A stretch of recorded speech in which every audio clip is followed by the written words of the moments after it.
오늘 행사의 사회를 맡게 된 김상봉 팀장이라고 합니다. 반갑습니다. 네, 바쁘신 와중에도 귀한 시간 내주셔서 감사드리다는 말씀드리도록 하겠습니다. 올해 진행되는 저희 성남 하이테크밸리 기술교류회는 작년에 푸드테크에 이어서 좀 더 발전된 사항 내용으로 이제 좀 거듭나기 위해서 이번에는 이제 지금 이제 고령화 시대 이제 좀 약간 트렌드에 맞춰가지고 시니어 산업도 결합하는 식으로 이제 준비를 했습니다.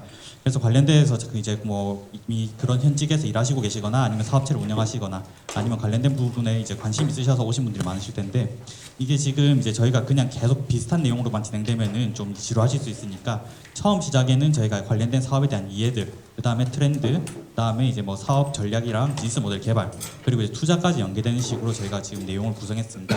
그래서 오늘 하루만 참석하지 마시고 계속 발전되는 사항으로 해서 내용을 이제 참고하시고 참여해 주시면 감사하겠고요. 그리고 저희가 올해는 이제 또 이게 강의실에 앉아 있는 것뿐만 아니고 현장에 나가서 또 볼 수 있는 콘텐츠를 준비를 했습니다. 관련되어 가지고 이제 한 6월이랑 8월에 진행될 예정인데 그때 내용 저희가 또 안내 드릴 테니까 그때도 오셔가지고 많이 참석해 주시면 감사하겠습니다. 그럼 본격적인 행사 진행에 앞서서 저희 성남 산업단지관리공단 지광근 전무이사님의 인사 말씀 듣도록 하겠습니다. 큰 박수로 맞이 부탁드리겠습니다.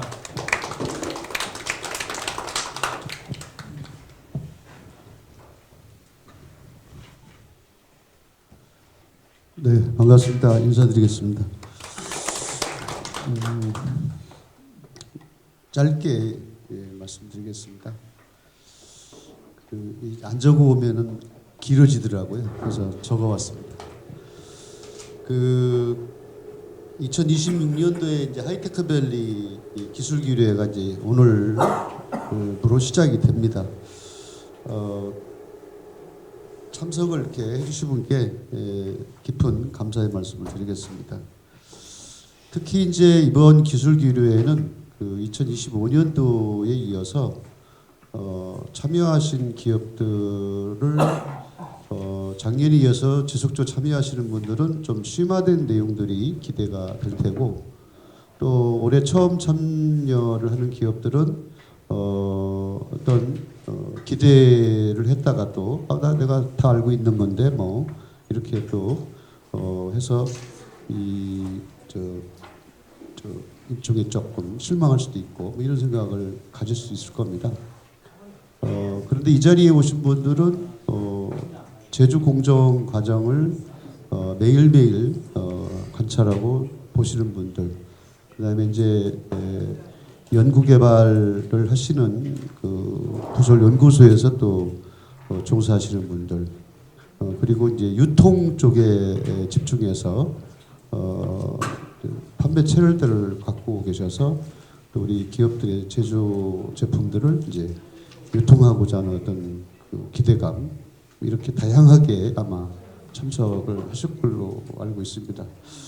그런 가운데에 이제 이 푸드테크와 식품 산업의 인공지능 활용이라고 하는 것은 이제 하이테크밸리의 디지털 전환 지원 사업의 일환으로 그동안 운영을 해왔기 때문에 특히 이제 디지털 전환에 이어서 AI를 도입해서 AX 전환 이런 시대에 어떻게 적응해 나갈 것인지는 아마도 여러분들이 현장에서 아주 뼈저리 더 느낄 걸로 이해가 됩니다. 그래서 이제 기업의 경쟁력을 높이는데 급변하는 상황에서 여러분들에게 제공해 줄 수 있는 정보 또 기술에 관한 개발에 대해서 뭔가 좀 새로운 인사이트를 갖고 융합적 선택을 해야 될 부분들을 이제 갖게 하는 어떤 기회의 장으로 삼고 있습니다. 특히 이제 푸드테크와 이 시니어 산업에 관한 것은 작년에 이어서 저희가 조금 더 우리 대한민국의 이제 인구학적인 분석들을 좀 해서 접근할 수 있는 계기들은 여러분들이 또 개발하고 있는 그런 제품의 과정에서 나타날 걸로 보여지기 때문에 아주 그 가능성이 큰 분야로 저희들도 같이 인식을 하고 있습니다. 단순한 강연을 떠나서 실제 기술교류회가 될 수 있도록 저희들 실무진에서는 깊은 고민을 많이 하고 있습니다. 그래서 기술교류와 이제 이 협업의 가능성을 넓히는 그런 실질적인 소통의 장이 되기를 소망하고요. 아울러서 공단은 이 산업단지관리공단은 대한민국에 이제 산업단지가 한 2,000개가 있습니다. 근데 경기도에도 160개가 넘게 이 산업단지가 있는데 산업단지관리공단 차원에서 처음으로 2026년도에 이제 과기부 소관에 정보통신산업진흥원이 있는데 국가 사업을 저희가 수주한 게 있습니다. 산업 전문 인력을 AI 역량 강화 지원 사업이라고 하는 것을 막강한 이 경쟁력을 뚫고 이렇게 지원 사업에 선정돼서 특히 저희들은 이제 푸드테크 기업 경영진에게 그리고 재직자들에게 그리고 또 AI 융합 전문가들을 저희가 양성시키기 위해서 AX 교육을 본격적으로 추진할 계획입니다. 그래서 여러분들께서도 이런 기술 교류와 또 AX 교육이 산업 현장에 AI 전문 인력을 저희가 직접 투입할 수 있도록 하기 위해서는 회사의 대표님들이 직접 이 AX 교육에 또 과정에 참여하셔야만이 또 재직자들이 이 AX를 도입을 어떻게 할 것인지에 대한 그런 교육 과정들, 그다음에 또 전문가들로부터 이렇게 도움을 받을 수 있도록 이렇게 교육을 진행할 계획입니다. 그래서 앞으로 하이테크밸리가 AI 기반의 이 산업 혁신과 또 융합 협력의 거점이 될 수 있도록 저희가 노력을 할 테니 여러분들께서도 기업의 생존과 성장 전략에 발맞출 수 있는 그러한 교류의 장이 될 수 있도록 여러분들도 함께 동참해 주실 것을 말씀드리고 그렇게 함께 해주셔서 힘이 되겠습니다. 감사합니다. 네, 인사 말씀해주신 전무님 감사드립니다. 네, 그러면은 빠르게 저희 본격적인 기술 교류 진행해 보도록 하겠습니다. 첫 번째는 푸드테크 관련되어 가지고 이해도를 높이기 위해서 강연을 준비했습니다. 강연해 주실 분은 단국대학교 식품공학과 김상호 교수님이시고요. 주제는 푸드테크와 식품산업과 인공지능입니다. 네, 김상호 교수님을 앞으로 모시겠습니다. 큰 박수 부탁드리겠습니다. 네, 감사합니다. 단국대학교 식품공학과 김상호입니다. 오늘 또 바쁘신 와중에 이렇게 또 강연 들으러 와주셔서 감사하고요. 오늘 주제는 이제 식품산업과 인공지능이라는 이제 주제를 잡아봤습니다.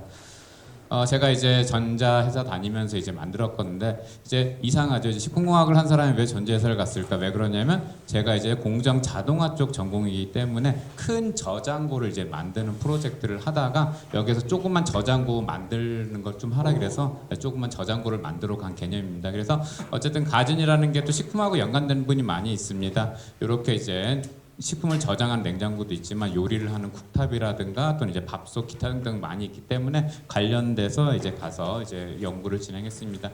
이제 그 중에서 제가 PI를 하면서 이제 만들었던 냉장고인데요. 블라스틸러라든가 에버콜, 그 다음에 뭐 인스타뷰 뭐 이런 게 들어 있습니다. 그래서 아마 요 제품들은 많이 봤을 거예요. 똑똑 두드리면 안이 보이는 냉장고도 이제 제가 이 똑똑 두드리는 그 센싱을 하는 그런 기초를 이제 만들었고요. 이렇게 큰 디스플레이가 달린 이제 냉장고도 만들었고, 그다음에 이런 거는 이제 이파쇼라는데 이제 큰 독일에서 개발하는 가전 수입니다. 거기 가서 상도 받아왔고요.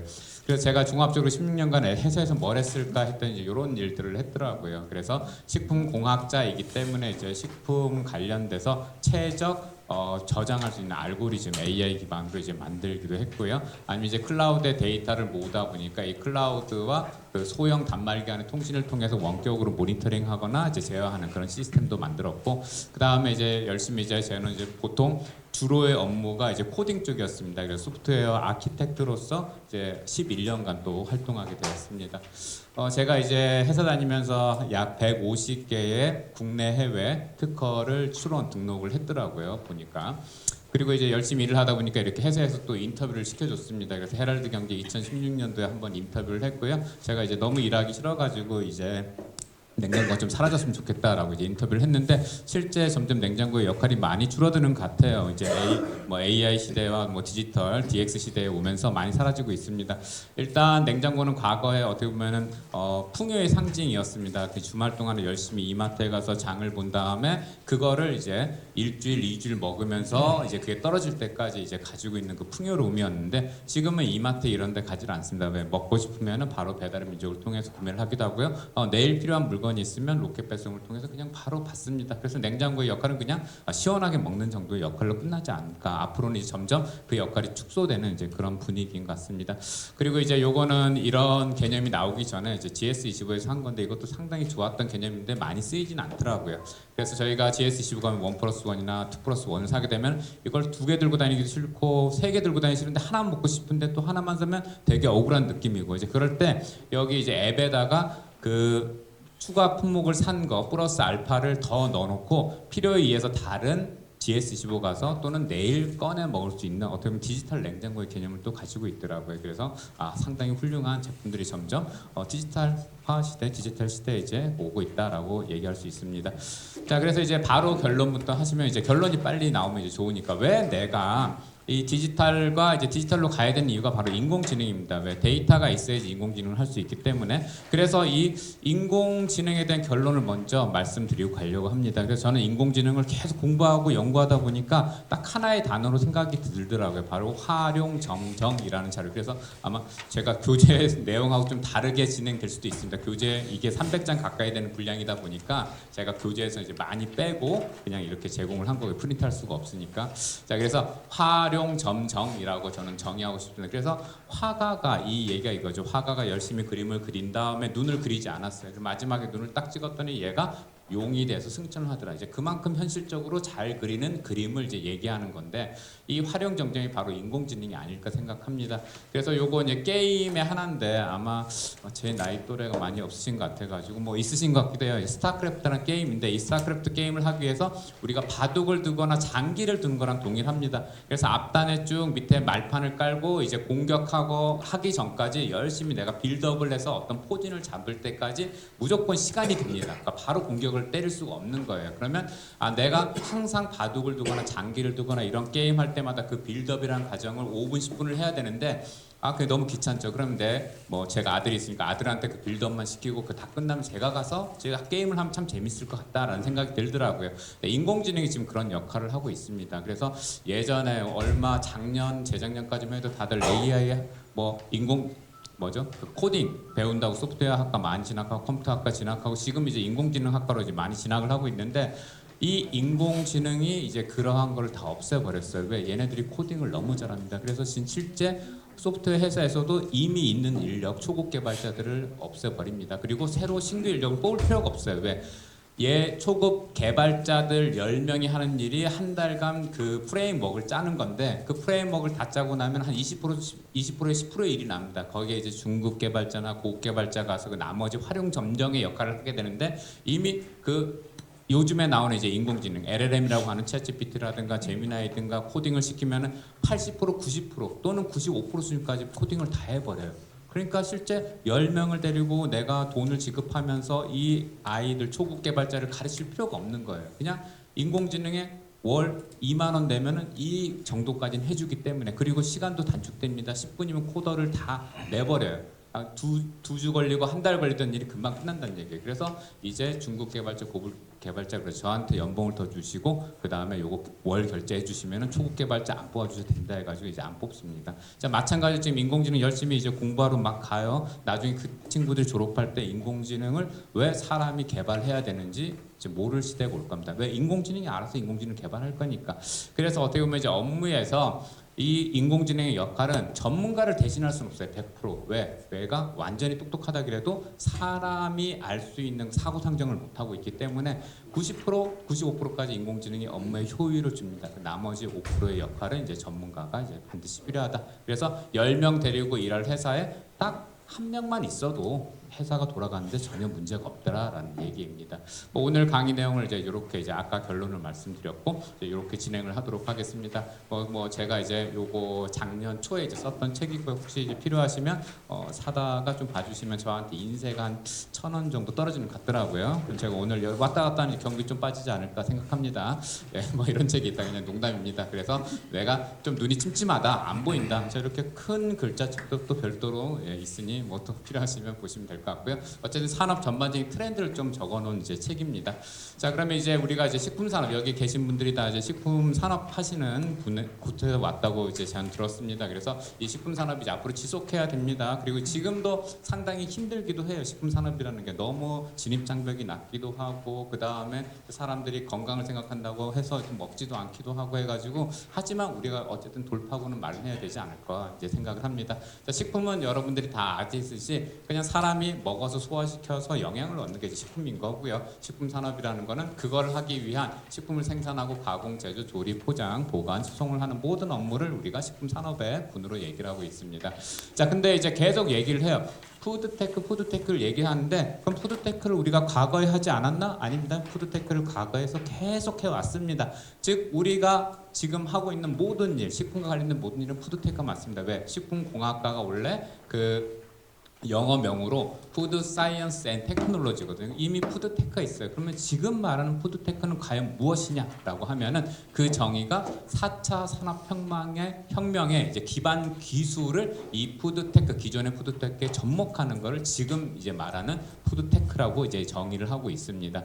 자 그래서 이제 식품 산업에 이제 바이오, AI, IoT, 3D 프린팅, 로봇 등등 이제 산업 4차 산업혁명 기본 기술이죠. 이런 것들이 들어와서 우리 식품 산업을 좀 더 효율화 시키는 게 이제 지금 말하는 푸드테크다라고 보시면 되고 이 푸드테크가 이제 우리나라 이제 최초 전 세계에서 최초로 우리나라는 이제 법령으로 제정이 됐습니다. 그래서 작년 12월부터 푸드테크 육성법이라는 걸 이제 시행하게 되었고요. 그다음에 이 푸드테크 육성법이 됐기 때문에 이제 정부는 이제 지자체에 돈을 내려주고 이제 그 돈을 운영해서 이 푸드테크를 한 기업에 이제 뭐 어쨌든 뭐 인센티브를 주든 뭔가 잘 될 수 있는 지원을 하게 될 겁니다. 그래서 아직까지 전담기관 뭐 이런 게 꾸려지지 않아서 더디지만 이제 그런 게 제대로 꾸려지기 시작하면 아마 이제 갑자기 여기저기서 막 사업 공고가 뜨고 뭐 그럴 수도 있습니다. 뭐 일단 식품이라는 건 매우 중요해요. 이 식품 때문에 한류라는 게 생겼고요. 요 잘 알듯이 이제 불닭볶음면이라는 게 있는데 뭐 이제 또 안 좋은 기사가 떠가지고 좀 뭐 리콜이 지금 유럽에서 떠가지고 좀 문제가 되긴 하고 있는데 어쨌든 이 불닭볶음면이라는 거에 대해서 한국을 알리기도 했고요. 뭐 이런 캐대원이라는 뭐 이 애니메이션이죠. 이걸 통해서 알리겠지만 또 여기에서 소소하게 한국 식품에 대한 이런 것들을 또 라면이라는 걸 또 보여줘가지고 사람들이 막 사 먹게 하고 유명한 인플루언서가 이렇게 이제 내가 이게 맛있더라. 뭐 동원이죠. 동원 참치, 고추 참치를 먹었더니 너무 맛있대. 이렇게 하면 또 한국에 대한 이미지가 매우 좋아집니다. 그리고 그 전에 이게 나가기 전에 또 냉동김밥 사례도 많이 있습니다. 즉 우리가 생각하는 식품이 단순한 게 아니라 문화의 한 상징이고 국가의 품격을 높여주는 어떤 밸류적인 가치가 있다라고 생각을 하시면 좋을 것 같아요. 그래서 한국이 잘 되는 게 아니라 식품이 잘 되고 있기 때문에 한국이 더 세계에서 각광을 받지 않나 싶습니다. 그래서 앞으로 점점 기회는 많아질 것 같아요. 왜? 우리가 항상 전자회사를 다녔지만 전자회사가 맨날 그 IMF 터지기 전까지는 국내에서 3사가 치고받았죠. 삼성, LG, 대우가 치고받고 있다가 IMF 터지고 이제 대우는 나가 떨어지고 자 그러면 이 안에 도메인에서 치고받아봤자 한국 시장입니다. 조금이에요. 그 당시에 매출이 뭐 조 단위도 못하는 이제 그런 나라였는데 이제 IMF 터진 다음에 국내에 있으면 안 되겠다라고 해서 해외로 시장을 다 돌렸습니다. 그래서 전자회사들이 다 조 단위의 매출을 이제 다 하고 있는 상황입니다. 그래서 우리도 식품 산업을 뭐 일단 해외로 나가고 있지만 더 해외는 큽니다. 그래서 그 시장을 빨리빨리 선점하는 게 좋지 않을까 생각합니다. 자, 요거는 이제 유엔에서 얘기하는 이제 지속 가능하기 위한 목표입니다. 어떻게 하면 지구와 사람이 지속 가능할까? 그래서 칠 때 어떠한 과제를 만들었어요. 근데 이제 이 중에서 중요한 게 식품이 중요하더라. 왜 빈곤 증식도 해야 되고 기아 해결도 해야 되고 건강에 이제 먹는 게 필요한 거고요. 그 다음에 뭐 해양 생태계나 육상 생태계 뭐 이런 거에 다 식품이 이제 포함되기 때문에 식품이 어느 것보다 이제 중요하다. 의식주 우리가 가장 기본적인 걸 생각하죠. 그 중에서 가장 중요하다. 의식주 중에 가장 중요한 무조건 하나만 선택하라면 식을 선택할 수밖에 없는 상황입니다. 그래서 이렇게 식품이 이제 결국은 지구와 인간의 지속 가능성을 보장해주기 위해서 결국 식품 산업이 지속 가능성이 필요하다. 그럼 식품 산업을 지속 가능하기 위해서 뭘 해야 되냐 그랬더니 누가 이렇게 딱 정리를 했더라고요. 플라넷, 피플, 프로핏이라고 해서 3P라고 이제 정리를 했습니다. 자, 그래서 경제적 수익성, 환경적 건전성, 그다음 사회적 책임성을 균형 있게 가져가면 식품 산업이 지속적으로 될 것이다라고 생각을 합니다. 그래서 이제 플라넷이라는 것은 이제 자원을 효율적으로 사용하고 탄소 발자국을 줄이고 그래서 어쨌든 지구가 돌아가야 뭔가 그 자원도 만들어내고 그러니까요. 그 다음에 사람적인 측면, 피플적인 측면에서는 식량 안보와 영양, 그 다음 공정한 노동, 삶의 질 향상이 이제 필요하다고 얘기를 하고 있고요. 그 다음에 프로핏 이익 관점에서는 식품 시스템 전반의 수익성을 이제 모든 이해 관계자에게 공정하게 이익이 배분이 될 필요가 있다라고 합니다. 누가 하나가 독점하는 게 아니라 같이 좀 살자라는 개념이겠죠. 어쨌든 이게 다 달성이 된다면 식품 산업이 지속 가능성이 된다라는 게 정의였는데, 자, 우리가 지금 푸드테크라는 얘기를 했기 때문에 어떤 새로운 기술이 도입되면 더 잘 될 수가 있다라는 얘기입니다. 그래서 뉴테크에 대한 것들을 여기에 좀 더 집어넣고 생각을 해보겠습니다. 그럼 뉴테크라고 하면 여러분들이 이제 다 생각을 하시겠죠. 요즘 하도 얘기를 많이 하니까 바로 AI입니다. 그래서 이런 게 이제 요 유튜브죠. 유튜브에 보면은 AI가 시키는 대로라는 걸 해가지고 막 콘텐츠를 올리는 사람들이 많이 있어요. 그래서 AI가 시키는 대로 했더니 살을 뺐고 AI가 시키는 대로 했더니 뭐 빚을 2천만 원을 어쨌든 갚았고 AI가 시키는 대로 했더니 왕복 비행기 미국까지 40만 원에 왕복을 했고 뭐 AI로 했더니 뭐 주식 투자 잘 됐고 뭐 이런 기타 등등의 얘기를 많이 하더라고요. 그래서 우리도 한번 AI가 시키는 대로 하면 어떻게 될까를 한번 좀 해봤어요. 그래서 플라넷의 측면에서 AI가 시키게 되면은 뭐 이렇게 정밀 농업도 할 수 있고 식품 폐기물 감축도 할 수 있고 신제품 개발 및 최적화할 수 있다라고 얘기를 합니다. 그럼 하나의 예로서 식품 폐기물 감축의 예로 보면은 뭐 이런 걸 할 수 있대요. 유통 및 소비 단계에서 식품 손실 및 폐기물을 획기적으로 줄일 수 있다. 왜? 데이터만 있으면, 그러니까 데이터가 없으면 이제 못하는 거고요. 그래서 예로 AI 푸드 스캐너의 예를 드는데, 요거는 그냥 이제 교육용 차원에서 이제 누가 개발한 것 같아요. 그래서 찍고 나서 내 태깅을 하고 나서 내가 먹은 잔반을 이렇게 갖다 대면 얘가 분석을 해가지고 여기 그냥 뭐 어떻게 하라는 게 아니라 다음에는 이만큼 더 먹어라라고 이제 얘기를 하고 있습니다. 그래서 폐기물을 줄이는 거를 이제 하고 있고요. 그 다음에 사회적 지속 관점 가능성에서 보게 되면은 뭐 이런 거 선제적 식품 안전관리, 공급망 투명성, 개인 맞춤 영향을 할 수 있는데 어쨌든 여기에서 이제 중요한 거 제일 타깃이 될 수 있는 게 개인 맞춤형 영향이 아닐까 싶습니다. AI가 개인의 건강 데이터를 분석하겠죠. 내가 어디가 약하고 어디가 강한지 알게 되면 약한 부분에 대해서는 이제 그게 더 약해지지 않게 해주는 거고 강한 부분에 대해서 굳이 더 강할 필요 없으니까 그거를 맞춤형으로 제공해 줄 수 있는 미래가 열릴 수 있다라는 겁니다. 지금은 저희가 이제 식품을 다 사 먹을 때 이미 정해진 규격대로만 사 먹게 돼 있죠. 내 크래커를 사 먹어도 나한테 맞춘 게 아니라 그냥 평균에 맞춘 겁니다. 그래서 항상 극단의 양쪽 측면을 생각하지 않고 평균만 보고 볼륨만 생각하고 이제 만들게 되는데 앞으로 기술이 더 좋아지면 공장에서 내가 개인이 주문을 하면 내 유전체를 바탕으로 해가지고 나한테 맞는 영양소를 제공하는 나의 병력과 맞는 것들을 제공하는 그런 제품을 이제 소비자가 주문하면은 그거에 맞춰가지고 보내줄 수 있다라는 내용입니다. 자, 경제적 지속 가능성입니다. 이제 프로피트 입장에서 보면은 뭐 이런 거 예측 유지 보수 이제 공장에서 이제 제일 중요한 거죠. 공장이 셧다운이 되면은 만약 기계가 고장 나면은 그거 유지 보수하는데 한참 걸립니다. 이틀, 3일, 4일이 걸릴 수도 있어요. 근데 미리 예지 보전이라고 해가지고 고장 날 것 같아. 그런 느낌이 옵니다. 우리 몸도 점점 아프기 시작하면 뭔가 내가 내일 크게 알아누울 것 같은 느낌이 나듯이 데이터를 보게 되면 공정 데이터를 보게 되면 얘가 점점 안 좋은 방향으로 가게 됩니다. 그러면 빨리 그 사이에 자잘자잘하게 수리만 하면은 이제 금방 공장을 돌릴 수 있는데 이제 그렇지 못하면 이제 기계가 이제 올 때까지 또는 교체가 될 때까지 공장은 셧다운돼야 되는 거죠. 자, 이런 것들을 다 AI가 할 수 있고요. 마찬가지로 물류도 마찬가지입니다. 최적 조건에 최적 장소에 또는 필요한 양 양만큼만 적당하게 잘 공급해 줄 수 있는 시스템이 되면 낭비가 또 없어지는 게 되겠죠. 자, 이렇게 이제 AI가 시키는 대로 했더니 좋대요. 근데 AI가 시키는 대로 하는 게 단점이 뭐냐? AI는 마치 이제 잔소리꾼 같습니다. 뭐 여러분들 로봇 청소기를 보게 되면은 뭐 바닥에 막 지나다녀요. 그러다 앞에 뭐가 있지? 장애물 있으면은 이제 사람한테 가서 치워달라고 합니다. 지가 치워서 가면 될 거를 나한테 귀찮게 해요. 차도 요즘 AI 광고 많이 하더라고요. 막 차고 가다 졸고 나니까 조니까 뭐 AI가 지시를 해요. 뭐 일단 졸지 말라는 얘기겠죠. 빨리 똑바로 운전해라.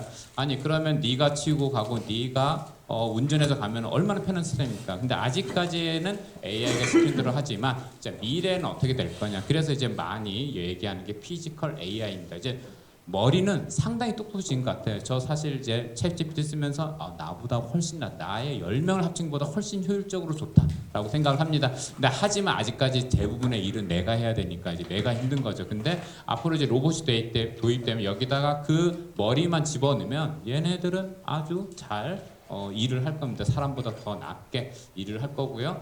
자, 그러면 어쨌든 이렇게 이제 우리가 식품 산업이 지속 가능하기 위해서 people, plan의 프라핏을 했지만 앞으로는 이런 것들이 다 로봇이 대체해서 해주면은 그러면 이제 사람도 필요 없고 고용도 필요 없고 그다음 효율은 매우 올라가고 그런 시절이 올 것이다라고 다들 예상을 하고 있지만 좀 약간 더디게 오는 것 같아요. 하지만 제가 봤을 때 10년 이내에는 좀 오지 않을까 싶습니다. 왜? AI가 하루하루 작년 AI, 재작년 AI랑 너무너무 다르게 발전하고 있기 때문에 이 로봇도 금방 발전할 거라 생각을 합니다. 자, 로봇에 대해서 알아볼게요. 뭐 일단 인공지능은 이제 요 다트머스 컨퍼런스에서 존 맥카시가 정의를 했습니다. 1956년에. 그리고 이분이 정의한 대로 이제 이공계 애들이 이제 열심히 피땀 흘려가지고 이제 인공지능을 만들어냈고요. 자, 로봇의 기술은 또 어떠냐? 이 정도까지 발전했습니다. 이게 3년 전 나온 이제 로봇인데 이 로봇이 움직이는 게 아주 이제 매끈하죠. 그 당시에 로봇은 완전 깡통이었는데 이 정도면 잘 움직이고 여기에 챗GPT의 머리를 심어놨습니다. 그랬더니 사람하고 대화를 하면서 이렇게 행동을 하는데 예전에는 내가 원하는 걸 직접 명사로 제시를 했어야 돼요. 아래에 있는 오렌지를 달라. 그래야지 오렌지를 집어주는데 지금 여기에서는 먹을 것을 달라. 그럼 자기가 서칭을 해서 먹을 거가 무엇인지 보고 이제 그거를 건네주는 거. 그러면서 대화도 하면서 정리도 하는 거. 그런 모습을 보여줍니다. 자, 얘가 좀 발전했어요. 피규어 03이 이제 작년 말에 나왔는데 좀 더 정교해져 손도 이제 사람과 거의 비슷하게 이제 쪼물딱거리고 있고요. 그 다음에 여기 보게 되면은 이제 옷도 매우 잘 되고 있습니다. 그렇죠? 이제 원래 제가 이제 가전에서 했을 때 세탁기 팀의 가장 큰 난제가 뭐냐? 빨래하고 탈수하는 건 다 좋고 건조해 주는 건 좋은데 소비자가 가장 원하는 니즈가 바로 옷게 주는 겁니다. 근데 절대 못 한다라고 그때 100년이 지나도 못 한다고 했는데 지금 보면은 이제 얼마 안 남았구나. 이렇게까지 옷을 개줄 수 있는 로봇이 나오다니라는 생각이 듭니다. 자, 이거 이제 테슬라예요. 자동차 만드는 테슬라에서 만드는 옵티머스라는 로봇인데 얘네들은 이제 여기 위에 몸에도 집중하지만 이제 소소한 거 손가락 그다음에 발가락까지 집중을 합니다. 그래서 발가락을 통통 튕기면서 뜀박질을 하는 거예요. 사람하고 똑같이. 그리고 이제 뭐 다들 하는 거죠. 그래서 이제 공장에 가서 일도 이제 하고 있습니다. 자, 그런데 이제 결국은 우리가 아까 인공지능에 대해서 얘기를 했는데 인공지능을 결국 어디가 정점이냐? 여 머리에 들어가고 육체와 같은 우리 인간과 같은 로봇이 되는 순간 이제 인공지능의 정점이 오지 않았나 싶습니다. 그리고 예전에는 우리가 학습을 시킨다는 개념을 어떻게 봤냐면은 진짜 학습을 시켰어요. 내가 열심히 코딩을 해가지고 학습 엔진을 만들어가지고 그 다음에 데이터를 넣고 모델을 만들어서 이제 로봇한테 이식을 했는데 요즘에는 이제 그렇지 않습니다. 어디까지 발전했냐면 얘가 지금 쓰레기통을 치우기도 하고요. 그 다음에 뒤에 보면 요리도 하기도 하고요. 이렇게 키친 뭐 요거 다 빼기도 하고 요리도 하는데 누가 이렇게 막 모델링한 게 아니에요. 자기가 TV 보고 배우는 겁니다. 우리 사람이 배우는 것처럼 이 정도까지 기술이 올라왔다는 거예요. 그래서 점점 얘네들은 배우는 양이 많을 거예요. 그리고 이제 단독으로 행동하는 게 아니라 이제 자기네들끼리 협업하는 이런 이제 시스템도 갖춥니다. 둘이, 셋이, 넷이서 같이 일을 해요. 그 다음에 이제 요거는 이제 다른 회사의 로봇인데 피규어 시리즈 로봇인데 헬릭스라는 얘기로 하지만 이게 이제 비전 랭귀지 액션 모델이라고 해서 VLAM이라고 얘기합니다. 즉 예전에는 우리가 인공지능을 만들려면 인공지능이 왜 이렇게 동작하는지 알 수가 없었는데 이제 지금은 보고 말로 설명을 해요. 내가 왜 이런 행동을 했는지까지 이제 발전을 합니다. 우리가 마치 사고를 하듯이 옛날에는 내가 이렇게 왜 했는지 모르겠지만 어쨌든 뭐 이렇게 신경망이 이렇게 연결돼 있더라고 했는데 이제 내가 왜 이런 행동을 했는지 얘기를 해주고 그다음에 행동을 취하는 걸 이제 VLAM이라고 합니다. 자, 그래서 VLAM은 이제 이렇게 해서 뭐 토스트를 굽는 걸 시키면은 이 다음에 네가 뭘 해야 되겠냐면은 내 생각에는 이거를 꺼내고 나서 다른 토스트를 넣고 계속 토스트를 구워야 됩니다. 뭐 이렇게 얘기까지 이제 해줄 수 있다라는 겁니다. 자, 요거 아까 테슬라 로봇입니다. 이렇게 지금 어디 그 영화 축제 있는데 얘가 영화 축제 뭐 쿵푸 하는 뭐 그런 걸 맡았나 봐요. 근데 얘한테 이제 뭔가 요 쿵푸를 하는 뭔가의 프로그램을 심은 게 아니라 이게 쿵푸 사범입니다. 이 사범이 우리가 태권도를 배울 때 품새를 먼저 배우고 그다음 태극 일장, 무슨 일장, 대련 이런 식으로 이제 가듯이 그 단계부터 해서 배워서 여기까지 와서 대련까지 지금 하고 있는 겁니다. 자, 그렇게 사람처럼 이제 간다는 거예요. 그리고 이 행동을 하죠. 뭔가 이제 서빙을 하는 이제 서빙을 해주는 이 테슬라 로봇인데 옵티머스인데 자, 이렇게 주고 V를 그려요. 또는 이제 어떤 사람한테는 주먹 인사를 해요. 근데 어디서 배웠냐? 여기에서 서빙하다 배운 거예요. 이제 사람들이 이렇게 하면 좋아하고 이렇게 하면 좋아하니까 그렇죠. 우리처럼 이제 가는 거죠 점점. 자, 그리고 댄스를 합니다. 어떻게 하냐? 이제 다른 사람의 댄스를 보면서 그 댄스를 모방해서 이렇게 춤을 추는 거구나 하고 이제 댄스를 하고 있는 거고요. 자, 뛰어다니는 것도 매우 자연스럽다. 통통통 사람처럼 뛰어다니고요. 이렇게 이거 진짜 사람 같죠? 마치 이제 로봇이라고 생각이 안 들 정도로 정교하게 움직이는 단계까지 갔고요. 근데 중국은 어떠냐? 이제 중국은 이 정도입니다. 이게 샤오펑이라고 해가지고 샤오미의 로봇 회사예요. 자, 이렇게 처음에 맨 처음에 나올 사람들이 이제 여기 사람한테 슈트를 씌워놓고 얘네들이 또 장난치는구나라고 했는데 그래서 마지막에 CEO가 나서 여기를 쫙 절개를 해버립니다. 옷을 다 찢어버려요. 자, 로봇 골격이 쫙 드러나면서 이제 난리가 났습니다. 와, 수준이 저기까지 올라갔다고라고 이제 얘기를 하는 겁니다. 자, 우리 이번에 쇼에 나왔죠. CE쇼 이제 현대차 로봇입니다. 현대차가 가지고 있는 로보틱스 회사죠. 거기서 만든 로봇이고 뭐 실제 인간형 로봇도 중요하긴 하지만 현장에서는 이 로봇이 더 나을 수도 있을 겁니다. 왜 그러냐면 이제 얘는 뭐 사람하고 완전 다르죠. 몸통이 360도 돌고 머리가 360도 돌면서 이제 바로바로 이제 바뀝니다. 어떻게 보면 산업 현장에서 이게 더 효율적일 수도 있다라고 생각을 합니다. 이렇게 이제 몸이 전체 틀면서 이제 바로 가버리는 굳이 우리처럼 뭐 그런 행동을 할 필요가 없는 거죠. 자, 요거는 이제 아쉽게도 이제 LG 클로이인데 제가 다니던 회사인데 좀 아쉽죠. 많이 아쉽습니다. 얘는 아직도 바퀴 달고 다니더라고요. 남들은 이제 두 다리로 걸어 다닐 때 자, 갈 길이 멀 것 같아요. 자, 요건 이제 피규어 이제 시리즈에서 아까 이제 처음에 보여줬던 로고 피규어 시리즈가 더 발전한 모습이고 여기서는 헬릭스 0이라는 알고리즘을 탑재를 했어요. 이제 뭐냐? 자, 가전 일을 이제 하는 거예요. 자기가 스스로 알아서. 그다음에 여기에서 원래 전 화면이 있는데 어떤 화면이 나오냐면은 이 친구들이 그 사람들이 여기서 열심히 놀다가 TV를 안 끄고 그냥 다 외출해 버린 거예요. 그러니까 얘가 딱 오자마자 리모컨을 들고 TV를 끄고 이제 그 다음 청소를 하는 겁니다. 그럼 이제 똑같죠. 우리가 얘는 TV 볼 필요 없으니까. 자, 그래서 이렇다. 근데 이게 참 세상이 진짜 빨리 변한다는 느낌인데 이거는 1965년 만화가 이정면 하백이 그린 2000년대의 생활이라는 상상도 만화인데 앞으로 이렇게 될 거예요. 뭐 태양광, 태양열을 이용한 뭐가 있고 근데 지금 태양광이죠. 태양광이 있고 그 다음에 전기자동차가 다닐 거고 그 소형 TV 전화기가 있을 거고 그 다음에 원격 진료가 될 거고 뭐 그 다음에 전자신문이 있을 거다. 근데 지금은 과거의 얘기죠. 이미 다 행해진 내용입니다.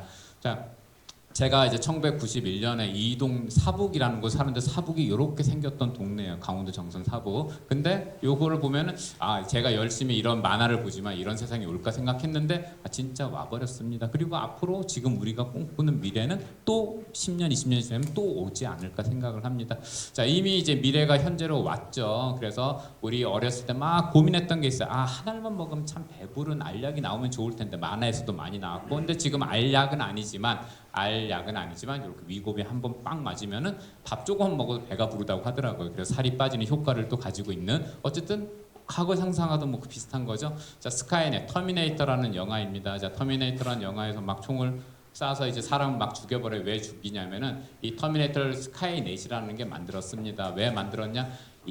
살아보니까 지구가 살아남기 위해서 가장 쓸모없는 존재가 인간이다. 그래서 터미네이터 만들어서 다 쓸어버리는 거예요. 인간을 싹 쓸어버리는 거죠. 자, 이 스카이넷 인공지능이죠. 지금 챗 GPT가 앞으로 이런 스카이넷이 될 수도 있는 거고요. 자, 뭐 요거 스타워즈에 나왔던 R2D2 로봇하고 이제 인간형 로봇이 하나 있습니다. 자, 뭐 요거 얘기하지만 요 로봇이 더 후졌죠. 아까 로봇들보다 훨씬 후졌습니다. 지금이 더 발전한 세대고, 자, 뭐 전격 제트작전에 나왔던 자동차입니다. 그래서 키트라는 자동차인데 있는데 손목시계로 부르면 막 달려와서 자율주행이 해주고 서로 그 대화도 해주고 막 그래요. 자, 테슬라 차가 지금 그러고 있습니다. 그래서 이미 현재는 이제 끝난 것 같고 미래 우리가 상상했던 미래는 끝나고 그 더 앞에 미래는 뭐가 있을까? 결국 우리가 이제 요거를 이제 식품 산업에 활용을 하면 어떤 일이 생길까를 한번 보도록 하겠습니다. 잠깐 시간 좀 체크할게요. 예.